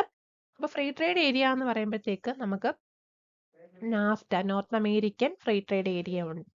അതായത് നമുക്ക് അവരുടെ ആ ഒരു ഫ്രീ ട്രേഡ് ഏരിയക്കകത്തുള്ള മെമ്പേഴ്സിനകത്ത് മാത്രമേ താരിഫുകൾ റിമൂവ് ചെയ്യുന്നുള്ളൂ. നോൺ മെമ്പർ കൺട്രീസുമായിട്ട് അവർക്ക് ഇൻഡിപെൻഡന്റ് ട്രേഡ് പോളിസിയാണ്. മെമ്പേഴ്സുമായിട്ടൊരു പോളിസി, മറ്റവരുമായിട്ട് മറ്റൊരു പോളിസി, ആ രീതിയിൽ പോകുന്ന ഒന്നാണ് ഫ്രീ ട്രേഡ് ഏരിയ. അതിനുശേഷം നമുക്ക് വരുന്നത് കസ്റ്റംസ് യൂണിയൻ ആണ്. അടുത്ത് കുറച്ചുകൂടെ ഇന്റഗ്രേഷൻ വരുന്നത് ഏതാണ്? നമ്മുടെ കസ്റ്റംസ് യൂണിയൻ ആണ്. അപ്പൊ അതിനകത്ത് വരുമ്പോഴത്തേക്ക് നമുക്ക് മെമ്പേഴ്സുമായിട്ട് ഫ്രീ ട്രേഡ് തന്നെയാണ്. പിന്നെ ഒരു കോമൺ ഒരു പോളിസിയും കൂടെ വരുന്നുണ്ട്. എക്സ്റ്റേണൽ താരിഫ് പോളിസിയും കൂടെ എവിടെ വരുന്നുണ്ട്? നമ്മുടെ കസ്റ്റംസ് യൂണിയനകത്ത് വരുന്നുണ്ട്. അതിന്റെ എക്സാമ്പിൾ, കസ്റ്റംസ് യൂണിയന്റെ എക്സാമ്പിൾ ആണ് മെക്കസർ എന്ന് പറയുന്നത്. അതായത് അതൊരു സദേൺ ആണ്. എന്ന് പറയുമ്പോഴത്തേക്ക് മെക്കസർ എന്ന് പറയുമ്പോഴത്തേക്ക് നമ്മുടെ സദേൺ കോമൺ മാർക്കറ്റ് അല്ലെങ്കിൽ സൗത്ത് അമേരിക്കൻ ട്രേഡ് ബ്ലോക്ക് എന്നൊക്കെയാണ് അതിനെ അറിയപ്പെടുന്നത്. അപ്പൊ മെക്കസർ ആണ് നമുക്ക് കസ്റ്റംസ് യൂണിയന് നമ്മൾ കോമൺ ആയിട്ട് പറയുന്ന ഒരു എക്സാമ്പിൾ എന്ന് പറയുന്നത്. ഓക്കെ, അപ്പോൾ അതിനകത്ത് 1994 അത് വരുന്നത്. ഇതിനകത്ത് കുറച്ച് മെമ്പേഴ്സ് ഒക്കെ ഉണ്ട്, അതൊക്കെ ഒന്ന് പഠിച്ചു വെക്കുക. അതിനുശേഷമാണ് നമുക്ക് കോമൺ മാർക്കറ്റ് വരുന്നത്. കോമൺ മാർക്കറ്റ് വരുമ്പോഴത്തേക്ക് നമുക്ക് അവിടെ ഈ പറയുന്ന ഫ്രീ ട്രേഡ് എമോങ് മെമ്പേഴ്സ് ഉണ്ട്, ഒരു കോമൺ എക്സ്റ്റേണൽ താരിഫ് വരും. അതിനോടൊപ്പം നമുക്ക് ഗുഡ്സ്, സർവീസ്, ലേബർ, ഹ്യൂമൻ ക്യാപിറ്റലും എല്ലാം നമുക്ക് എന്ത് ചെയ്യാൻ പറ്റും? ഫ്രീ ആയിട്ട് ട്രാൻസ്ഫർ ചെയ്യാൻ പറ്റുന്ന ഒരിതും കൂടെ ഇതിനകത്ത് വരുന്നുണ്ട്, എക്സ്ട്രാ കോമൺ മാർക്കറ്റിനകത്ത് വരുന്നുണ്ട്. അതിന്റെ എക്സാമ്പിൾ ആണ് COMESA, Common Market for Eastern and Southern Africa. അതാണ് അതിന്റെ എക്സാമ്പിൾ ആയിട്ട് വരുന്നത്. 21 മെമ്പർ സ്റ്റേറ്റ്സ് ആണ് അതിനകത്ത് വരുന്നത്. അപ്പൊ അത് ഇതിന്റെ ഒരു എക്സാമ്പിൾ ആണ്. 21 ആഫ്രിക്കൻ മെമ്പർ സ്റ്റേറ്റുകൾ അതിനകത്ത് വരുന്നുണ്ട്. പിന്നെ എക്കണോമിക് യൂണിയൻ ആണ്. എക്കണോമിക് യൂണിയൻ എന്ന് പറയുമ്പോഴത്തേക്ക് നമുക്കറിയാം ഇതിനോടൊപ്പം കോമൺ മാർക്കറ്റിനോടൊപ്പം അവർക്ക് കോമൺ ആയിട്ടുള്ള എക്കണോമിക് പോളിസീസ് ഉണ്ട്. എക്കണോമിക് പോളിസീസ് മാത്രമല്ല, ടാക്സ് അടയ്ക്കുന്ന രീതികൾ ഒരുപോലെയാണ്. അവിടെ അവർക്ക് കോമൺ കറൻസീസ് ആണ്. അങ്ങനെ അവര് കൊണ്ടുപോകുന്ന ഏറ്റവും കുറച്ചുകൂടെ കോമൺ മാർക്കറ്റിനെക്കാട്ടിയും ഒരുപാട് ഇന്റഗ്രേറ്റഡ് ആയിട്ടുള്ള ഒന്നാണ് എക്കണോമിക് യൂണിയൻ എന്ന് പറയുന്നത്. Okay, it's A type of trade block. അതിനകത്ത് കോമൺ മാർക്കറ്റും കസ്റ്റംസ് യൂണിയനും എല്ലാം കൂടെ ചേർന്ന് വരുന്നതാണ് എക്കണോമിക് യൂണിയൻ എന്ന് പറയുന്നത്. യൂറോപ്യൻ യൂണിയൻ ആണ് അതിന്റെ example, EU. Then political union ആണ്. പൊളിറ്റിക്കൽ യൂണിയൻ എന്ന് പറയുമ്പോഴത്തേക്ക് അവിടെ ഒരു കോമൺ ഗവൺമെന്റ് കൂടെ വരുന്നു. കോമൺ എക്കണോമിക് പോളിസിക്ക് പുറമെ, കോമൺ കറൻസിക്കൊക്കെ പുറമെ ഒരു കോമൺ ഗവൺമെന്റ് കൂടെ വരുന്ന ഒന്നാണ് പൊളിറ്റിക്കൽ യൂണിയൻ എന്ന് പറയുന്നത്. അപ്പോൾ നമുക്ക് യൂറോപ്യൻ യൂണിയൻ തന്നെ ഒരു പൊളിറ്റിക്കൽ യൂണിയൻ ആണെന്ന് നമുക്ക് പറയാം. ഓക്കെ, അടുത്ത മൾട്ടിലാറ്ററൽ ഇൻവെസ്റ്റ്മെന്റ് ഗ്യാരണ്ടി ഏജൻസി. മിഗയെ പറ്റി എപ്പോഴും ചോദിക്കാറുണ്ട്. വേൾഡ് ബാങ്ക് ഗ്രൂപ്പിൽ 5 എണ്ണം വരുന്നതിൽ ഒന്നാണ് മിഗ എന്ന് പറയുന്നത്. മിക എസ്റ്റാബ്ലിഷ് ചെയ്തിരിക്കുന്ന 1988 നമുക്ക് ഫോറിൻ ഡയറക്റ്റ് ഇൻവെസ്റ്റ്മെന്റ് പ്രൊമോട്ട് ചെയ്യാൻ വേണ്ടി ഡെവലപ്പ് ചെയ്ത് വരുന്ന കൺട്രീസിലെ പ്രൊമോട്ട് ചെയ്യാൻ വേണ്ടിയിട്ടാണ് മിക ഉള്ളത്. അപ്പം മിക അതുപോലെ തന്നെ നമുക്ക് പൊളിറ്റിക്കൽ റിസ്ക് കുറയ്ക്കാനായിട്ടുള്ള ഇൻഷുറൻസ് തരുന്നുണ്ട്. നോൺ കൊമേഴ്ഷ്യൽ റിസ്കിൽ നിന്ന് നമ്മളെ പ്രൊട്ടക്ട് ചെയ്യാൻ, വാർ, സിവിൽ ഡിസ്റ്റർബൻസ്, കറൻസി ട്രാൻസ്ഫർ, ഇതിൽ നിന്നൊക്കെ നമ്മളെ പ്രൊട്ടക്ട് ചെയ്യാനായിട്ട് മിക ഹെൽപ്പ് ചെയ്യുന്നുണ്ട്. IBRD മെമ്പറിന് മെമ്പർഷിപ്പ് ഫ്രീ ആണ് മികയിലോട്ട്. ഒരു ലീഗലി സെപ്പറേറ്റഡും അതുപോലെ ഫിനാൻഷ്യലി ഇൻഡിപെൻഡന്റും ആയിട്ടുള്ള ഒരു ഇൻസ്റ്റിറ്റ്യൂഷൻ കൂടെയാണ് മിക. അതിന്റെ ഫങ്ഷൻസ് ആൻഡ് റോള് ചോദിച്ചാൽ നമുക്ക് മെയിൻ ആയിട്ട് പറയാൻ പറ്റുന്നത് നമ്മുടെ പൊളിറ്റിക്കൽ റിസ്ക് ഇൻഷുറൻസിൽ നിന്ന് നമ്മളെ പ്രൊട്ടക്ട് ചെയ്യുന്നു. അതായത് കറൻസി കൺവേർട്ട് ചെയ്യുമ്പോൾ ഉള്ള റിസ്ക് ആവട്ടെ, അത് ട്രാൻസ്ഫർ ചെയ്യുമ്പോഴുള്ള റെസ്ട്രിക്ഷൻസ് ആകട്ടെ, ഗവൺമെന്റിൽ നിന്നുള്ള risk, war, terrorism, civil disturbance, contract breach ചെയ്യുന്നതുമായിട്ട് വരുന്ന റിസ്കുകൾ, ഫിനാൻഷ്യൽ ഒബ്ലിഗേഷൻസ് ഹോണർ ചെയ്യാതെ വരുന്ന റിസ്കുകൾ, ഇതെല്ലാം നമ്മളെ പ്രൊട്ടക്ട് ചെയ്യുന്നത് മികയിലൂടെ നമുക്ക് ഗ്യാരണ്ടി നേടാനായിട്ട് സാധിക്കും. ഇതിന്റെ ക്വസ്റ്റ്യൻസ് വർക്ക്ഔട്ട് ചെയ്യുമ്പോഴത്തേക്കാണെങ്കിൽ നമ്മുടെ കസ്റ്റംസ് യൂണിയൻ പറ്റിയാണ് ആദ്യത്തെ ചോദ്യം. Customs union refers to a group of countries that have, നമ്മൾ പറഞ്ഞു നമ്മുടെ ഫ്രീ ട്രേഡ് ഏരിയയും അതിനോടൊപ്പം നമുക്ക് എന്തുകൂടെ വരുമ്പോൾ എക്സ്റ്റേണൽ താരിഫ് പോളിസിയും കൂടെ വരുമ്പോഴാണ് നമ്മൾ അതിനെ എന്തെന്ന് പറയുന്നത്, കസ്റ്റംസ് യൂണിയൻ എന്ന് പറയുന്നത്.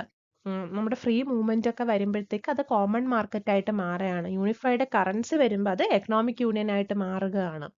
ഓക്കെ, അപ്പൊ നമുക്ക് ഇതിന്റെ ആൻസർ എന്ന് പറയുന്നത് ഉറപ്പായിട്ടും ഏത് തന്നെയാണ്, എ ആണ് വരുന്നത്. ഓക്കെ, ഇത് കോമൺ മാർക്കറ്റ് വരും, ഇത് നമ്മുടെ എക്കണോമിക് യൂണിയൻ വരും, ഇത് നമുക്ക് ഫ്രീ ട്രേഡ് ഏരിയ ആയിട്ട് എടുക്കാം. അതിനുശേഷം നമ്മുടെ ഏറ്റവും എളുപ്പമുള്ള ചോദ്യമാണ് എക്സ്പാൻഷൻ ഓഫ് മികയാണ്. നമുക്ക് എല്ലാവർക്കും അറിയുന്നത് തന്നെയാണ്.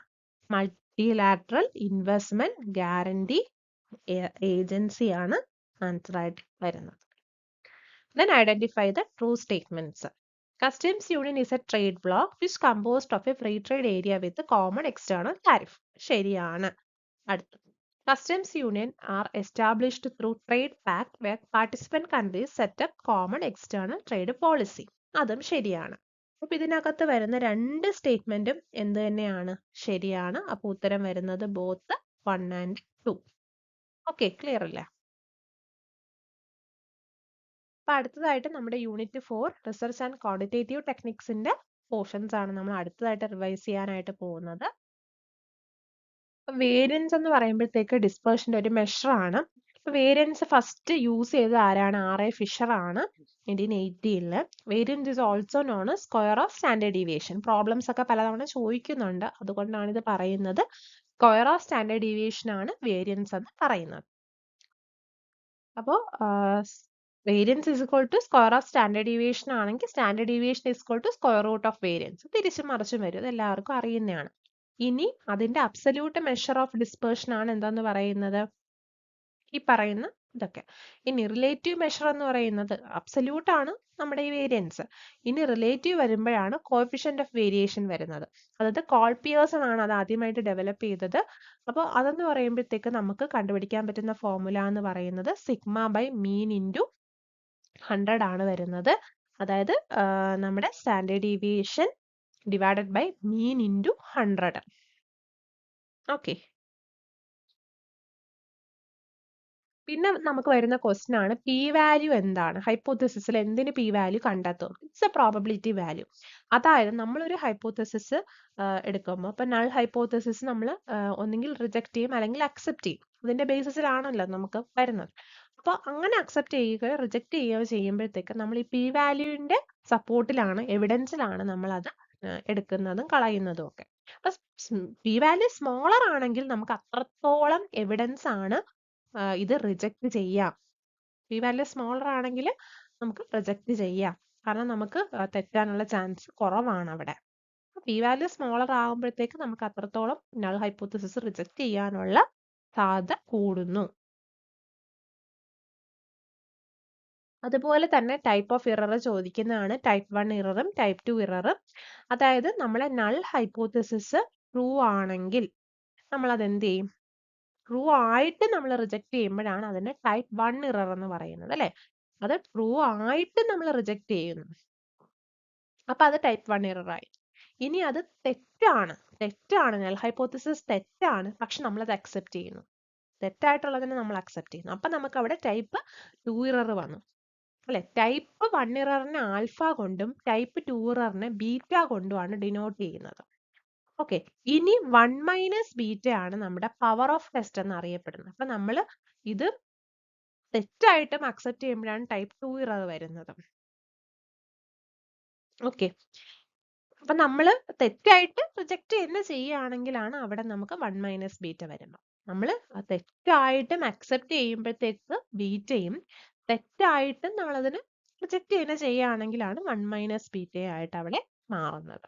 അപ്പൊ എല്ലാം ഓർക്കുക, alpha beta 1 minus beta. 1 minus beta is called the power of the test. Okay, അടുത്ത ഇമ്പോർട്ടൻ്റ് ആയിട്ട് വരുന്നത് പ്രോബബിലിറ്റി ഡിസ്ട്രിബ്യൂഷൻ ആണ്. പ്രോബബിലിറ്റി ഡിസ്ട്രിബ്യൂഷൻ നമ്മൾ രണ്ടായിട്ട് ഡിവൈഡ് ചെയ്യുന്നുണ്ട്. അതായത് ഡിസ്ക്രീറ്റ് പ്രോബബിലിറ്റി ഡിസ്ട്രിബ്യൂഷനും കണ്ടിന്യൂസ് പ്രോബബിലിറ്റി ഡിസ്ട്രിബ്യൂഷനും. ഡിസ്ക്രീറ്റ് പ്രോബബിലിറ്റി ഡിസിഷൻ എന്ന് പറയുമ്പോഴത്തേക്കും നമ്മൾ ഇങ്ങനെ ലിമിറ്റഡ് നമ്പർ ഓഫ് വാല്യൂസ് ആണ് അവിടെ എടുക്കുന്നത്. 1, 2, 3 അങ്ങനെ നമുക്ക് വാല്യൂസ് ആണ് നമ്മൾ എടുക്കുന്നത്. പക്ഷെ കണ്ടിന്യൂസ് ആണെങ്കിൽ നമുക്ക് വിത്തിൻ റേഞ്ചിൽ വരുന്ന ഏത് വാല്യൂസ്, പോയിന്റ് വാല്യൂസ് ഒക്കെ നമുക്ക് എടുക്കാൻ പറ്റും. ആ ഒരു റേഞ്ചിനകത്ത് വരുന്ന വാല്യൂസ് എടുക്കാൻ പറ്റും. ഇത് ലിമിറ്റഡ് നമ്പർ ഓഫ് വാല്യൂസ് മാത്രമേ എടുക്കാൻ പറ്റൂ. അപ്പൊ ഡിസ്ക്രീറ്റും കണ്ടിന്യൂസും ഉണ്ടെന്ന് പറഞ്ഞു. ഡിസ്ക്രീറ്റിനകത്ത് വരുന്ന രണ്ട് ഡിസ്ട്രിബ്യൂഷൻ ആണ് Poisson distribution and binomial distribution. അതിനകത്ത് ബൈനോമിയൽ ഡിസ്ട്രിബ്യൂഷൻ എന്ന് പറയുമ്പോഴത്തേക്ക് നമുക്ക് പ്രോബബിലിറ്റി, നമ്മളിപ്പോൾ ഒരു കോയിൻ ടോസ് ചെയ്യാണ്, ഹെഡ് കിട്ടാനുള്ള ചാൻസ് അല്ലെങ്കിൽ ടെയിൽ കിട്ടാനുള്ള ചാൻസ് നമ്മൾ ഇത് എടുക്കുകയാണ്. അപ്പൊ അവിടെ പ്രോബബിലിറ്റി ആണ് വരുന്നത് അല്ലെ. അപ്പൊ സക്സസ് ആണ്, സക്സസിന് നമ്മൾ പി കൊണ്ടും ഫെയിലിയർ നമുക്ക് ക്യൂ കൊണ്ടുമാണ് അവിടെ ഡിനോട്ട് ചെയ്യുന്നത്. സക്സസ് 1 മൈനസ് സക്സസ് ആണ് ഫെയിലിയർ എന്ന് പറയുന്നത്. അങ്ങനെയാണ് നമ്മൾ ബൈനോമിയൽ ഡിസ്ട്രിബ്യൂഷൻ നോക്കുന്നത്. അതുപോലെ പോയിസൺ ഡിസ്ട്രിബ്യൂഷൻ ഫ്രഞ്ച് മാത്തമാറ്റീഷ്യൻ ആയിട്ട് സൈമൺ പോയിസൺ ആണ് ഡിനോട്ട് ചെയ്യുന്നത്. അവിടെ ഒരു പർട്ടിക്കുലർ ഇവന്റിന്റെ ഒക്കറൻസ് ഒരു പർട്ടിക്കുലർ ടൈം ഇന്റർവെല്ലിൽ എത്ര തവണ ഉണ്ടാകും, ആ ഒക്കറൻസ് ആണ് നമ്മൾ അവിടെ നോക്കുന്നത്. ഇൻഫ്രീക്വന്റ്ലി എത്ര ടൈമിനകത്ത് എത്ര ആക്സിഡൻസ് ഉണ്ടാകുന്നു, അങ്ങനെ ഒരു ടൈം ഇന്റർവെല്ലിനകത്ത് ഒരു റീജിയനിൽ ഒരു സ്പേസിൽ എത്ര തവണ ഉണ്ടാകുന്നു, അങ്ങനെ നമ്മൾ നോക്കുന്നതാണ്. ഇൻഫ്രീക്വന്റ് ആയിട്ട് എപ്പോഴും ഉണ്ടാകുന്ന കാര്യമല്ല അത്. ഓക്കെ, അപ്പോൾ നമുക്ക് പോയിസൺ ഡിസ്ട്രിബ്യൂഷനിൽ തന്നെ മീൻ അല്ലെങ്കിൽ വേരിയൻസ് കണ്ടുപിടിക്കുന്ന ഫോർമുല NP ആണ്. സ്റ്റാൻഡേർഡ് ഡീവിയേഷൻ എന്ന് പറയുന്നത് റൂട്ട് ഓഫ് NP ആണ്. ഓക്കെ, മീനും വേരിയൻസും ഒരു ഈക്വൽ ആയിട്ട് തന്നെ NP ആണ് വരുന്നത്. വേരിയൻസിന്റെ സ്ക്വയർ റൂട്ട് എടുക്കുമ്പോഴാണ് നമുക്ക് സ്റ്റാൻഡേർഡ് ഡീവിയേഷൻ കിട്ടുന്നത്. നമ്മൾ ഡിസ്ക്രീറ്റ്ലി 2 എണ്ണം പഠിച്ചു. അതുപോലെ കണ്ടിന്യൂസിൽ വരുന്ന ഒന്നാണ് നോർമൽ ഡിസ്ട്രിബ്യൂഷൻ. നോർമൽ എന്ന് പറയുമ്പോൾ എല്ലാ കണ്ടിന്യൂസ് പ്രോബബിലിറ്റി ഡിസ്ട്രിബ്യൂഷനും നോർമൽ ഡിസ്ട്രിബ്യൂഷൻ എന്നാണ് നമ്മൾ പറയുന്നത്. അതായത് നമ്മുടെ റിയൽ ലൈഫിൽ വരുന്ന അൺസർട്ടൈനിറ്റീസ് ഒക്കെ നമുക്ക് ഈ ഒരു നോർമൽ ഡിസ്ട്രിബ്യൂഷൻ എന്ന് മാത്രമേ പറയാനായിട്ട് സാധിക്കത്തുള്ളൂ. അതായത് ഇപ്പൊ നോർമൽ ഡിസ്ട്രിബ്യൂഷന്റെ ക്യാരക്ടറിസ്റ്റിക്സ് തന്നിട്ട് ഇതിലെ നോർമൽ ഡിസ്ട്രിബ്യൂഷന്റെ ക്യാരക്ടറിസ്റ്റിക്സ് അല്ലാത്തത് ഏത് എന്നൊക്കെ ചോദിക്കാം. ഫോർ എ നോർമൽ കർവ് എന്ന് പറയുന്നത് നമ്മുടെ മീൻ, മീഡിയൻ, മോഡ് എല്ലാം ഈക്വൽ ആയിരിക്കും. Mean equal to median equal to mode അങ്ങനെയാണ് വരുന്നത്. അതുപോലെ നോർമൽ കർവ് വരയ്ക്കുമ്പോൾ അതിന്റെ രണ്ട് നമുക്കൊരു പീക്കായിട്ടാണ് കിട്ടുന്നത്. അതിന്റെ ഈ പറയുന്ന രണ്ട് ടെയിലുകളും ഹൊറിസോണ്ടൽ ആക്സിസിൽ ടച്ച് ചെയ്യാതെ ഇൻഫിനിറ്റ് ആയിട്ട് രണ്ട് ടെയിലുകളും എക്സ്റ്റെൻഡ് ചെയ്യുമെന്നാണ് പറയുന്നത്. യൂണിമോഡാൽ ആയിരിക്കും. മീനും മീഡിയനും മോഡും ഒക്കെ ഈക്വൽ ആയിട്ടാണ് വരുന്നത്. ബെൽ ഷേപ്ഡ് കർവ് ആയിരിക്കും. നമ്മൾ ക്വസ്റ്റ്യൻസ് പ്രാക്ടീസ് ചെയ്യുകയാണെങ്കിൽ നമ്മൾ ഇപ്പൊ പറഞ്ഞ ക്വസ്റ്റ്യൻ തന്നെയാണ്. നമ്മുടെ നൾ ഹൈപ്പോത്തസിസിന്റെ കേസസിൽ നൾ ഹൈപ്പോത്തസിസ് സ്റ്റേറ്റ്മെന്റ് 1 പറഞ്ഞിട്ടുള്ളത് നൾ ഹൈപ്പോത്തസിസ് നമ്മൾ റിജക്ട് ചെയ്യുന്നത് P value is greater than the significance level എന്നാണ് പറഞ്ഞിരിക്കുന്നത്. അല്ല, നമ്മൾ കുറച്ചു മുമ്പ് പറഞ്ഞതേ ഉള്ളൂ P value is less than the significance level ആണെങ്കിലാണ് നമ്മൾ നൾ ഹൈപ്പോത്തസിസ് റിജക്ട് ചെയ്തിട്ട് ആൾട്ടർനേറ്റ് ഹൈപ്പോത്തസിസ് അക്സെപ്റ്റ് ചെയ്യുന്നത്. അപ്പോൾ ദ ഫസ്റ്റ് സ്റ്റേറ്റ്മെന്റ് എന്ന് പറയുന്നത് റോങ് ആയിട്ടുള്ള സ്റ്റേറ്റ്മെന്റ് ആണ്. രണ്ടാമത്തത് type 1 error occurs when the null hypothesis is true but rejected. True ആയിട്ട് നമ്മൾ റിജക്ട് ചെയ്യുമ്പോഴാണ് ടൈപ്പ് 1 എറർ വരുന്നത്. അത് ശരിയാണ്. അപ്പൊ ഇവിടുത്തെ ആൻസർ എന്താണ്? സ്റ്റേറ്റ്മെന്റ് 2 ഓൺലി ആണ് ഇവിടുത്തെ ട്രൂ സ്റ്റേറ്റ്മെന്റ് എന്ന് പറയുന്നത്. അടുത്തൊരു പ്രോബ്ലം ആണ്. അതിൽ സിഗ്മ എക്സ് ആണ് തന്നിട്ടുള്ളത്. അപ്പൊ മൊത്തം ഒബ്സർവേഷൻ എന്ന് പറയുമ്പോൾ 15 ആണ്. ആ 15 ഒബ്സർവേഷനിൽ നമ്പർ ഓഫ് ഒബ്സർവേഷൻ എന്ന് പറയുമ്പോൾ 5 ആണ്, 1 to 5 ആണ്. അപ്പൊ നമുക്ക് അതിൽ നിന്ന് മീൻ കിട്ടും. മീൻ എന്ന് പറയുന്നത് എത്രയാണ്? 3. ഇനി നമുക്ക് കോഎഫിഷ്യന്റ് ഓഫ് വേരിയേഷന് വേണ്ടിയിട്ട് നമുക്ക് എന്ത് കണ്ടുപിടിക്കണം? സ്റ്റാൻഡേർഡ് ഡീവിയേഷൻ കണ്ടുപിടിക്കണം, സിഗ്മ കണ്ടുപിടിക്കണം. അപ്പൊ സിഗ്മ സ്ക്വയർ നമുക്കൊന്ന് നോക്കാം. സിഗ്മ സ്ക്വയർ അതായത് വേരിയൻസ് നമുക്ക് കണ്ടുപിടിക്കാൻ നേരത്ത് ഈ പറയുന്ന സിഗ്മ സ്ക്വയർ ഉണ്ട്, xi square, sigma xi square ഉണ്ട്. ടോട്ടൽ നമ്പർ ഓഫ് ഒബ്സർവേഷന്റെ സ്ക്വയർ ആണ് തന്നിട്ടുള്ളത്. അപ്പം അതേ divided by sigma i square divided by number of observation എത്ര എണ്ണം ഉണ്ട്? 5 മൈനസ് നമുക്ക് നെക്സ്റ്റ് ആയിട്ട് വരുന്നത് മീൻ ആണ്. മീൻ എക്സ് ബാറിന്റെ സ്ക്വയറും കൂടെ നമുക്കൊന്ന് എടുക്കും. അപ്പൊ ഒന്ന് നോക്കിക്കേ, നമുക്ക് വരുന്നത് 90 ഡിവൈഡഡ് ബൈ 90 ഡിവൈഡഡ് ബൈ 5 എന്ന് പറയുന്നത് 18 ആണ് അല്ലെ? 18 മൈനസ് എത്ര വരുന്നത്? 9. 18 മൈനസ് 9 എത്ര? 9. അപ്പൊ നമുക്ക് വേരിയൻസ് സിഗ്മ സ്ക്വയർ എന്ന് പറയുന്ന 9 എന്ന് കിട്ടും. അപ്പൊ സിഗ്മ എത്രയാണ്? 3 അല്ലെ? സ്ക്വയർ റൂട്ട് ഓഫ് 9 ആണ് 3 വരുന്നത്. ഓക്കെ, അപ്പൊ ആദ്യം നമ്മൾ മീൻ കണ്ടുപിടിച്ച് 15 ഡിവൈഡഡ് ബൈ 5 നമുക്ക് കിട്ടുന്നത് എത്രയാണ്? 3 എന്ന് കിട്ടി. 3 എന്ന് കിട്ടി അല്ലെ? അത് കഴിഞ്ഞ് നമ്മൾ സ്റ്റാൻഡേർഡ് ഡീവിയേഷൻ സ്ക്വയർ എടുക്കുകയാണ്. ഈ പറയുന്ന xi സ്ക്വയറിൽ നിന്ന് divided by number of observation. അപ്പൊ നമുക്ക് കിട്ടുന്നത് എത്രയാണ്? 18 ആണ്. 18 മൈനസ് നമ്മുടെ മീനിന്റെ സ്ക്വയർ 9. 18 മൈനസ് 9 ആണ് കിട്ടുന്നത്. അപ്പൊ സിഗ്മ സ്ക്വയർ ആണ് 9. സിഗ്മ എത്രയാണ്? 3 ആണ്. ഇനി നമ്മുടെ കോഎഫിഷ്യന്റ് ഓഫ് വേരിയേഷന്റെ ഫോർമുല എന്താണ്? സിഗ്മ ബൈ മീൻ എത്രയാണ്? 3 ഡിവൈഡഡ് ബൈ 3 ഇൻറ്റു എന്താണ്? 100. അപ്പൊ എത്രയാണ് നമുക്ക് കിട്ടുന്നത്? 100 ആണ് കിട്ടുന്നത്. 3യും 3യും പോകുമ്പോൾ ആൻസർ എന്ന് പറയുന്നത് ഓപ്ഷൻ ഡി ആണ്. Okay, last question of the section ആണ്. Identify the statement which are true with respect to normal distribution. Normal curve എന്ന് പറയുന്നത് ഒരു ബെൽ ഷേപ്ഡ് കർവാണ്. ശരിയാണ്. മീൻ മീഡിയൻ മോഡ് എല്ലാം ഈക്വൽ ആയിരിക്കും. ശരിയാണ്. Normal curve approaches horizontal axis asymptotically as we proceed in either direction from the mean. രണ്ടും extend ചെയ്തുകൊണ്ടിരിക്കുമെന്നാണ് നമ്മൾ പറഞ്ഞത് അല്ലെ? അപ്പം അതും ശരിയാണ്. അപ്പൊ 3ഉം ശരിയാണ്. അപ്പൊ ആൻസർ എത്രയാണ് വരുന്നത്? സി 1, 2, 3 നമുക്ക് ശരിയായിട്ടുള്ള സ്റ്റേറ്റ്മെന്റ് ആണ്. എല്ലാം എളുപ്പമല്ലേ? നമ്മൾ പഠിച്ച എല്ലാം എളുപ്പമാണ്. ഇതുപോലുള്ള ഏരിയാസ് മനസ്സിലാക്കി പഠിച്ചു കഴിഞ്ഞാൽ. അപ്പൊ എനിവേ എല്ലാവർക്കും thank you for your attention. നിങ്ങൾ എല്ലാവരും ആദ്യം മുതൽ അവസാനം വരെ കണ്ടതിന് നന്ദി. അതിനോടൊപ്പം എല്ലാവർക്കും 2026 സെറ്റ് കൊമേഴ്സ് ക്രാക്ക് ചെയ്യാൻ പറ്റട്ടെ എന്ന് ആശംസിക്കുന്നു. എല്ലാവരും ഈ ഏരിയാസ് കുറച്ചുകൂടെ ശ്രദ്ധ ചെലുത്തി പഠിക്കുക.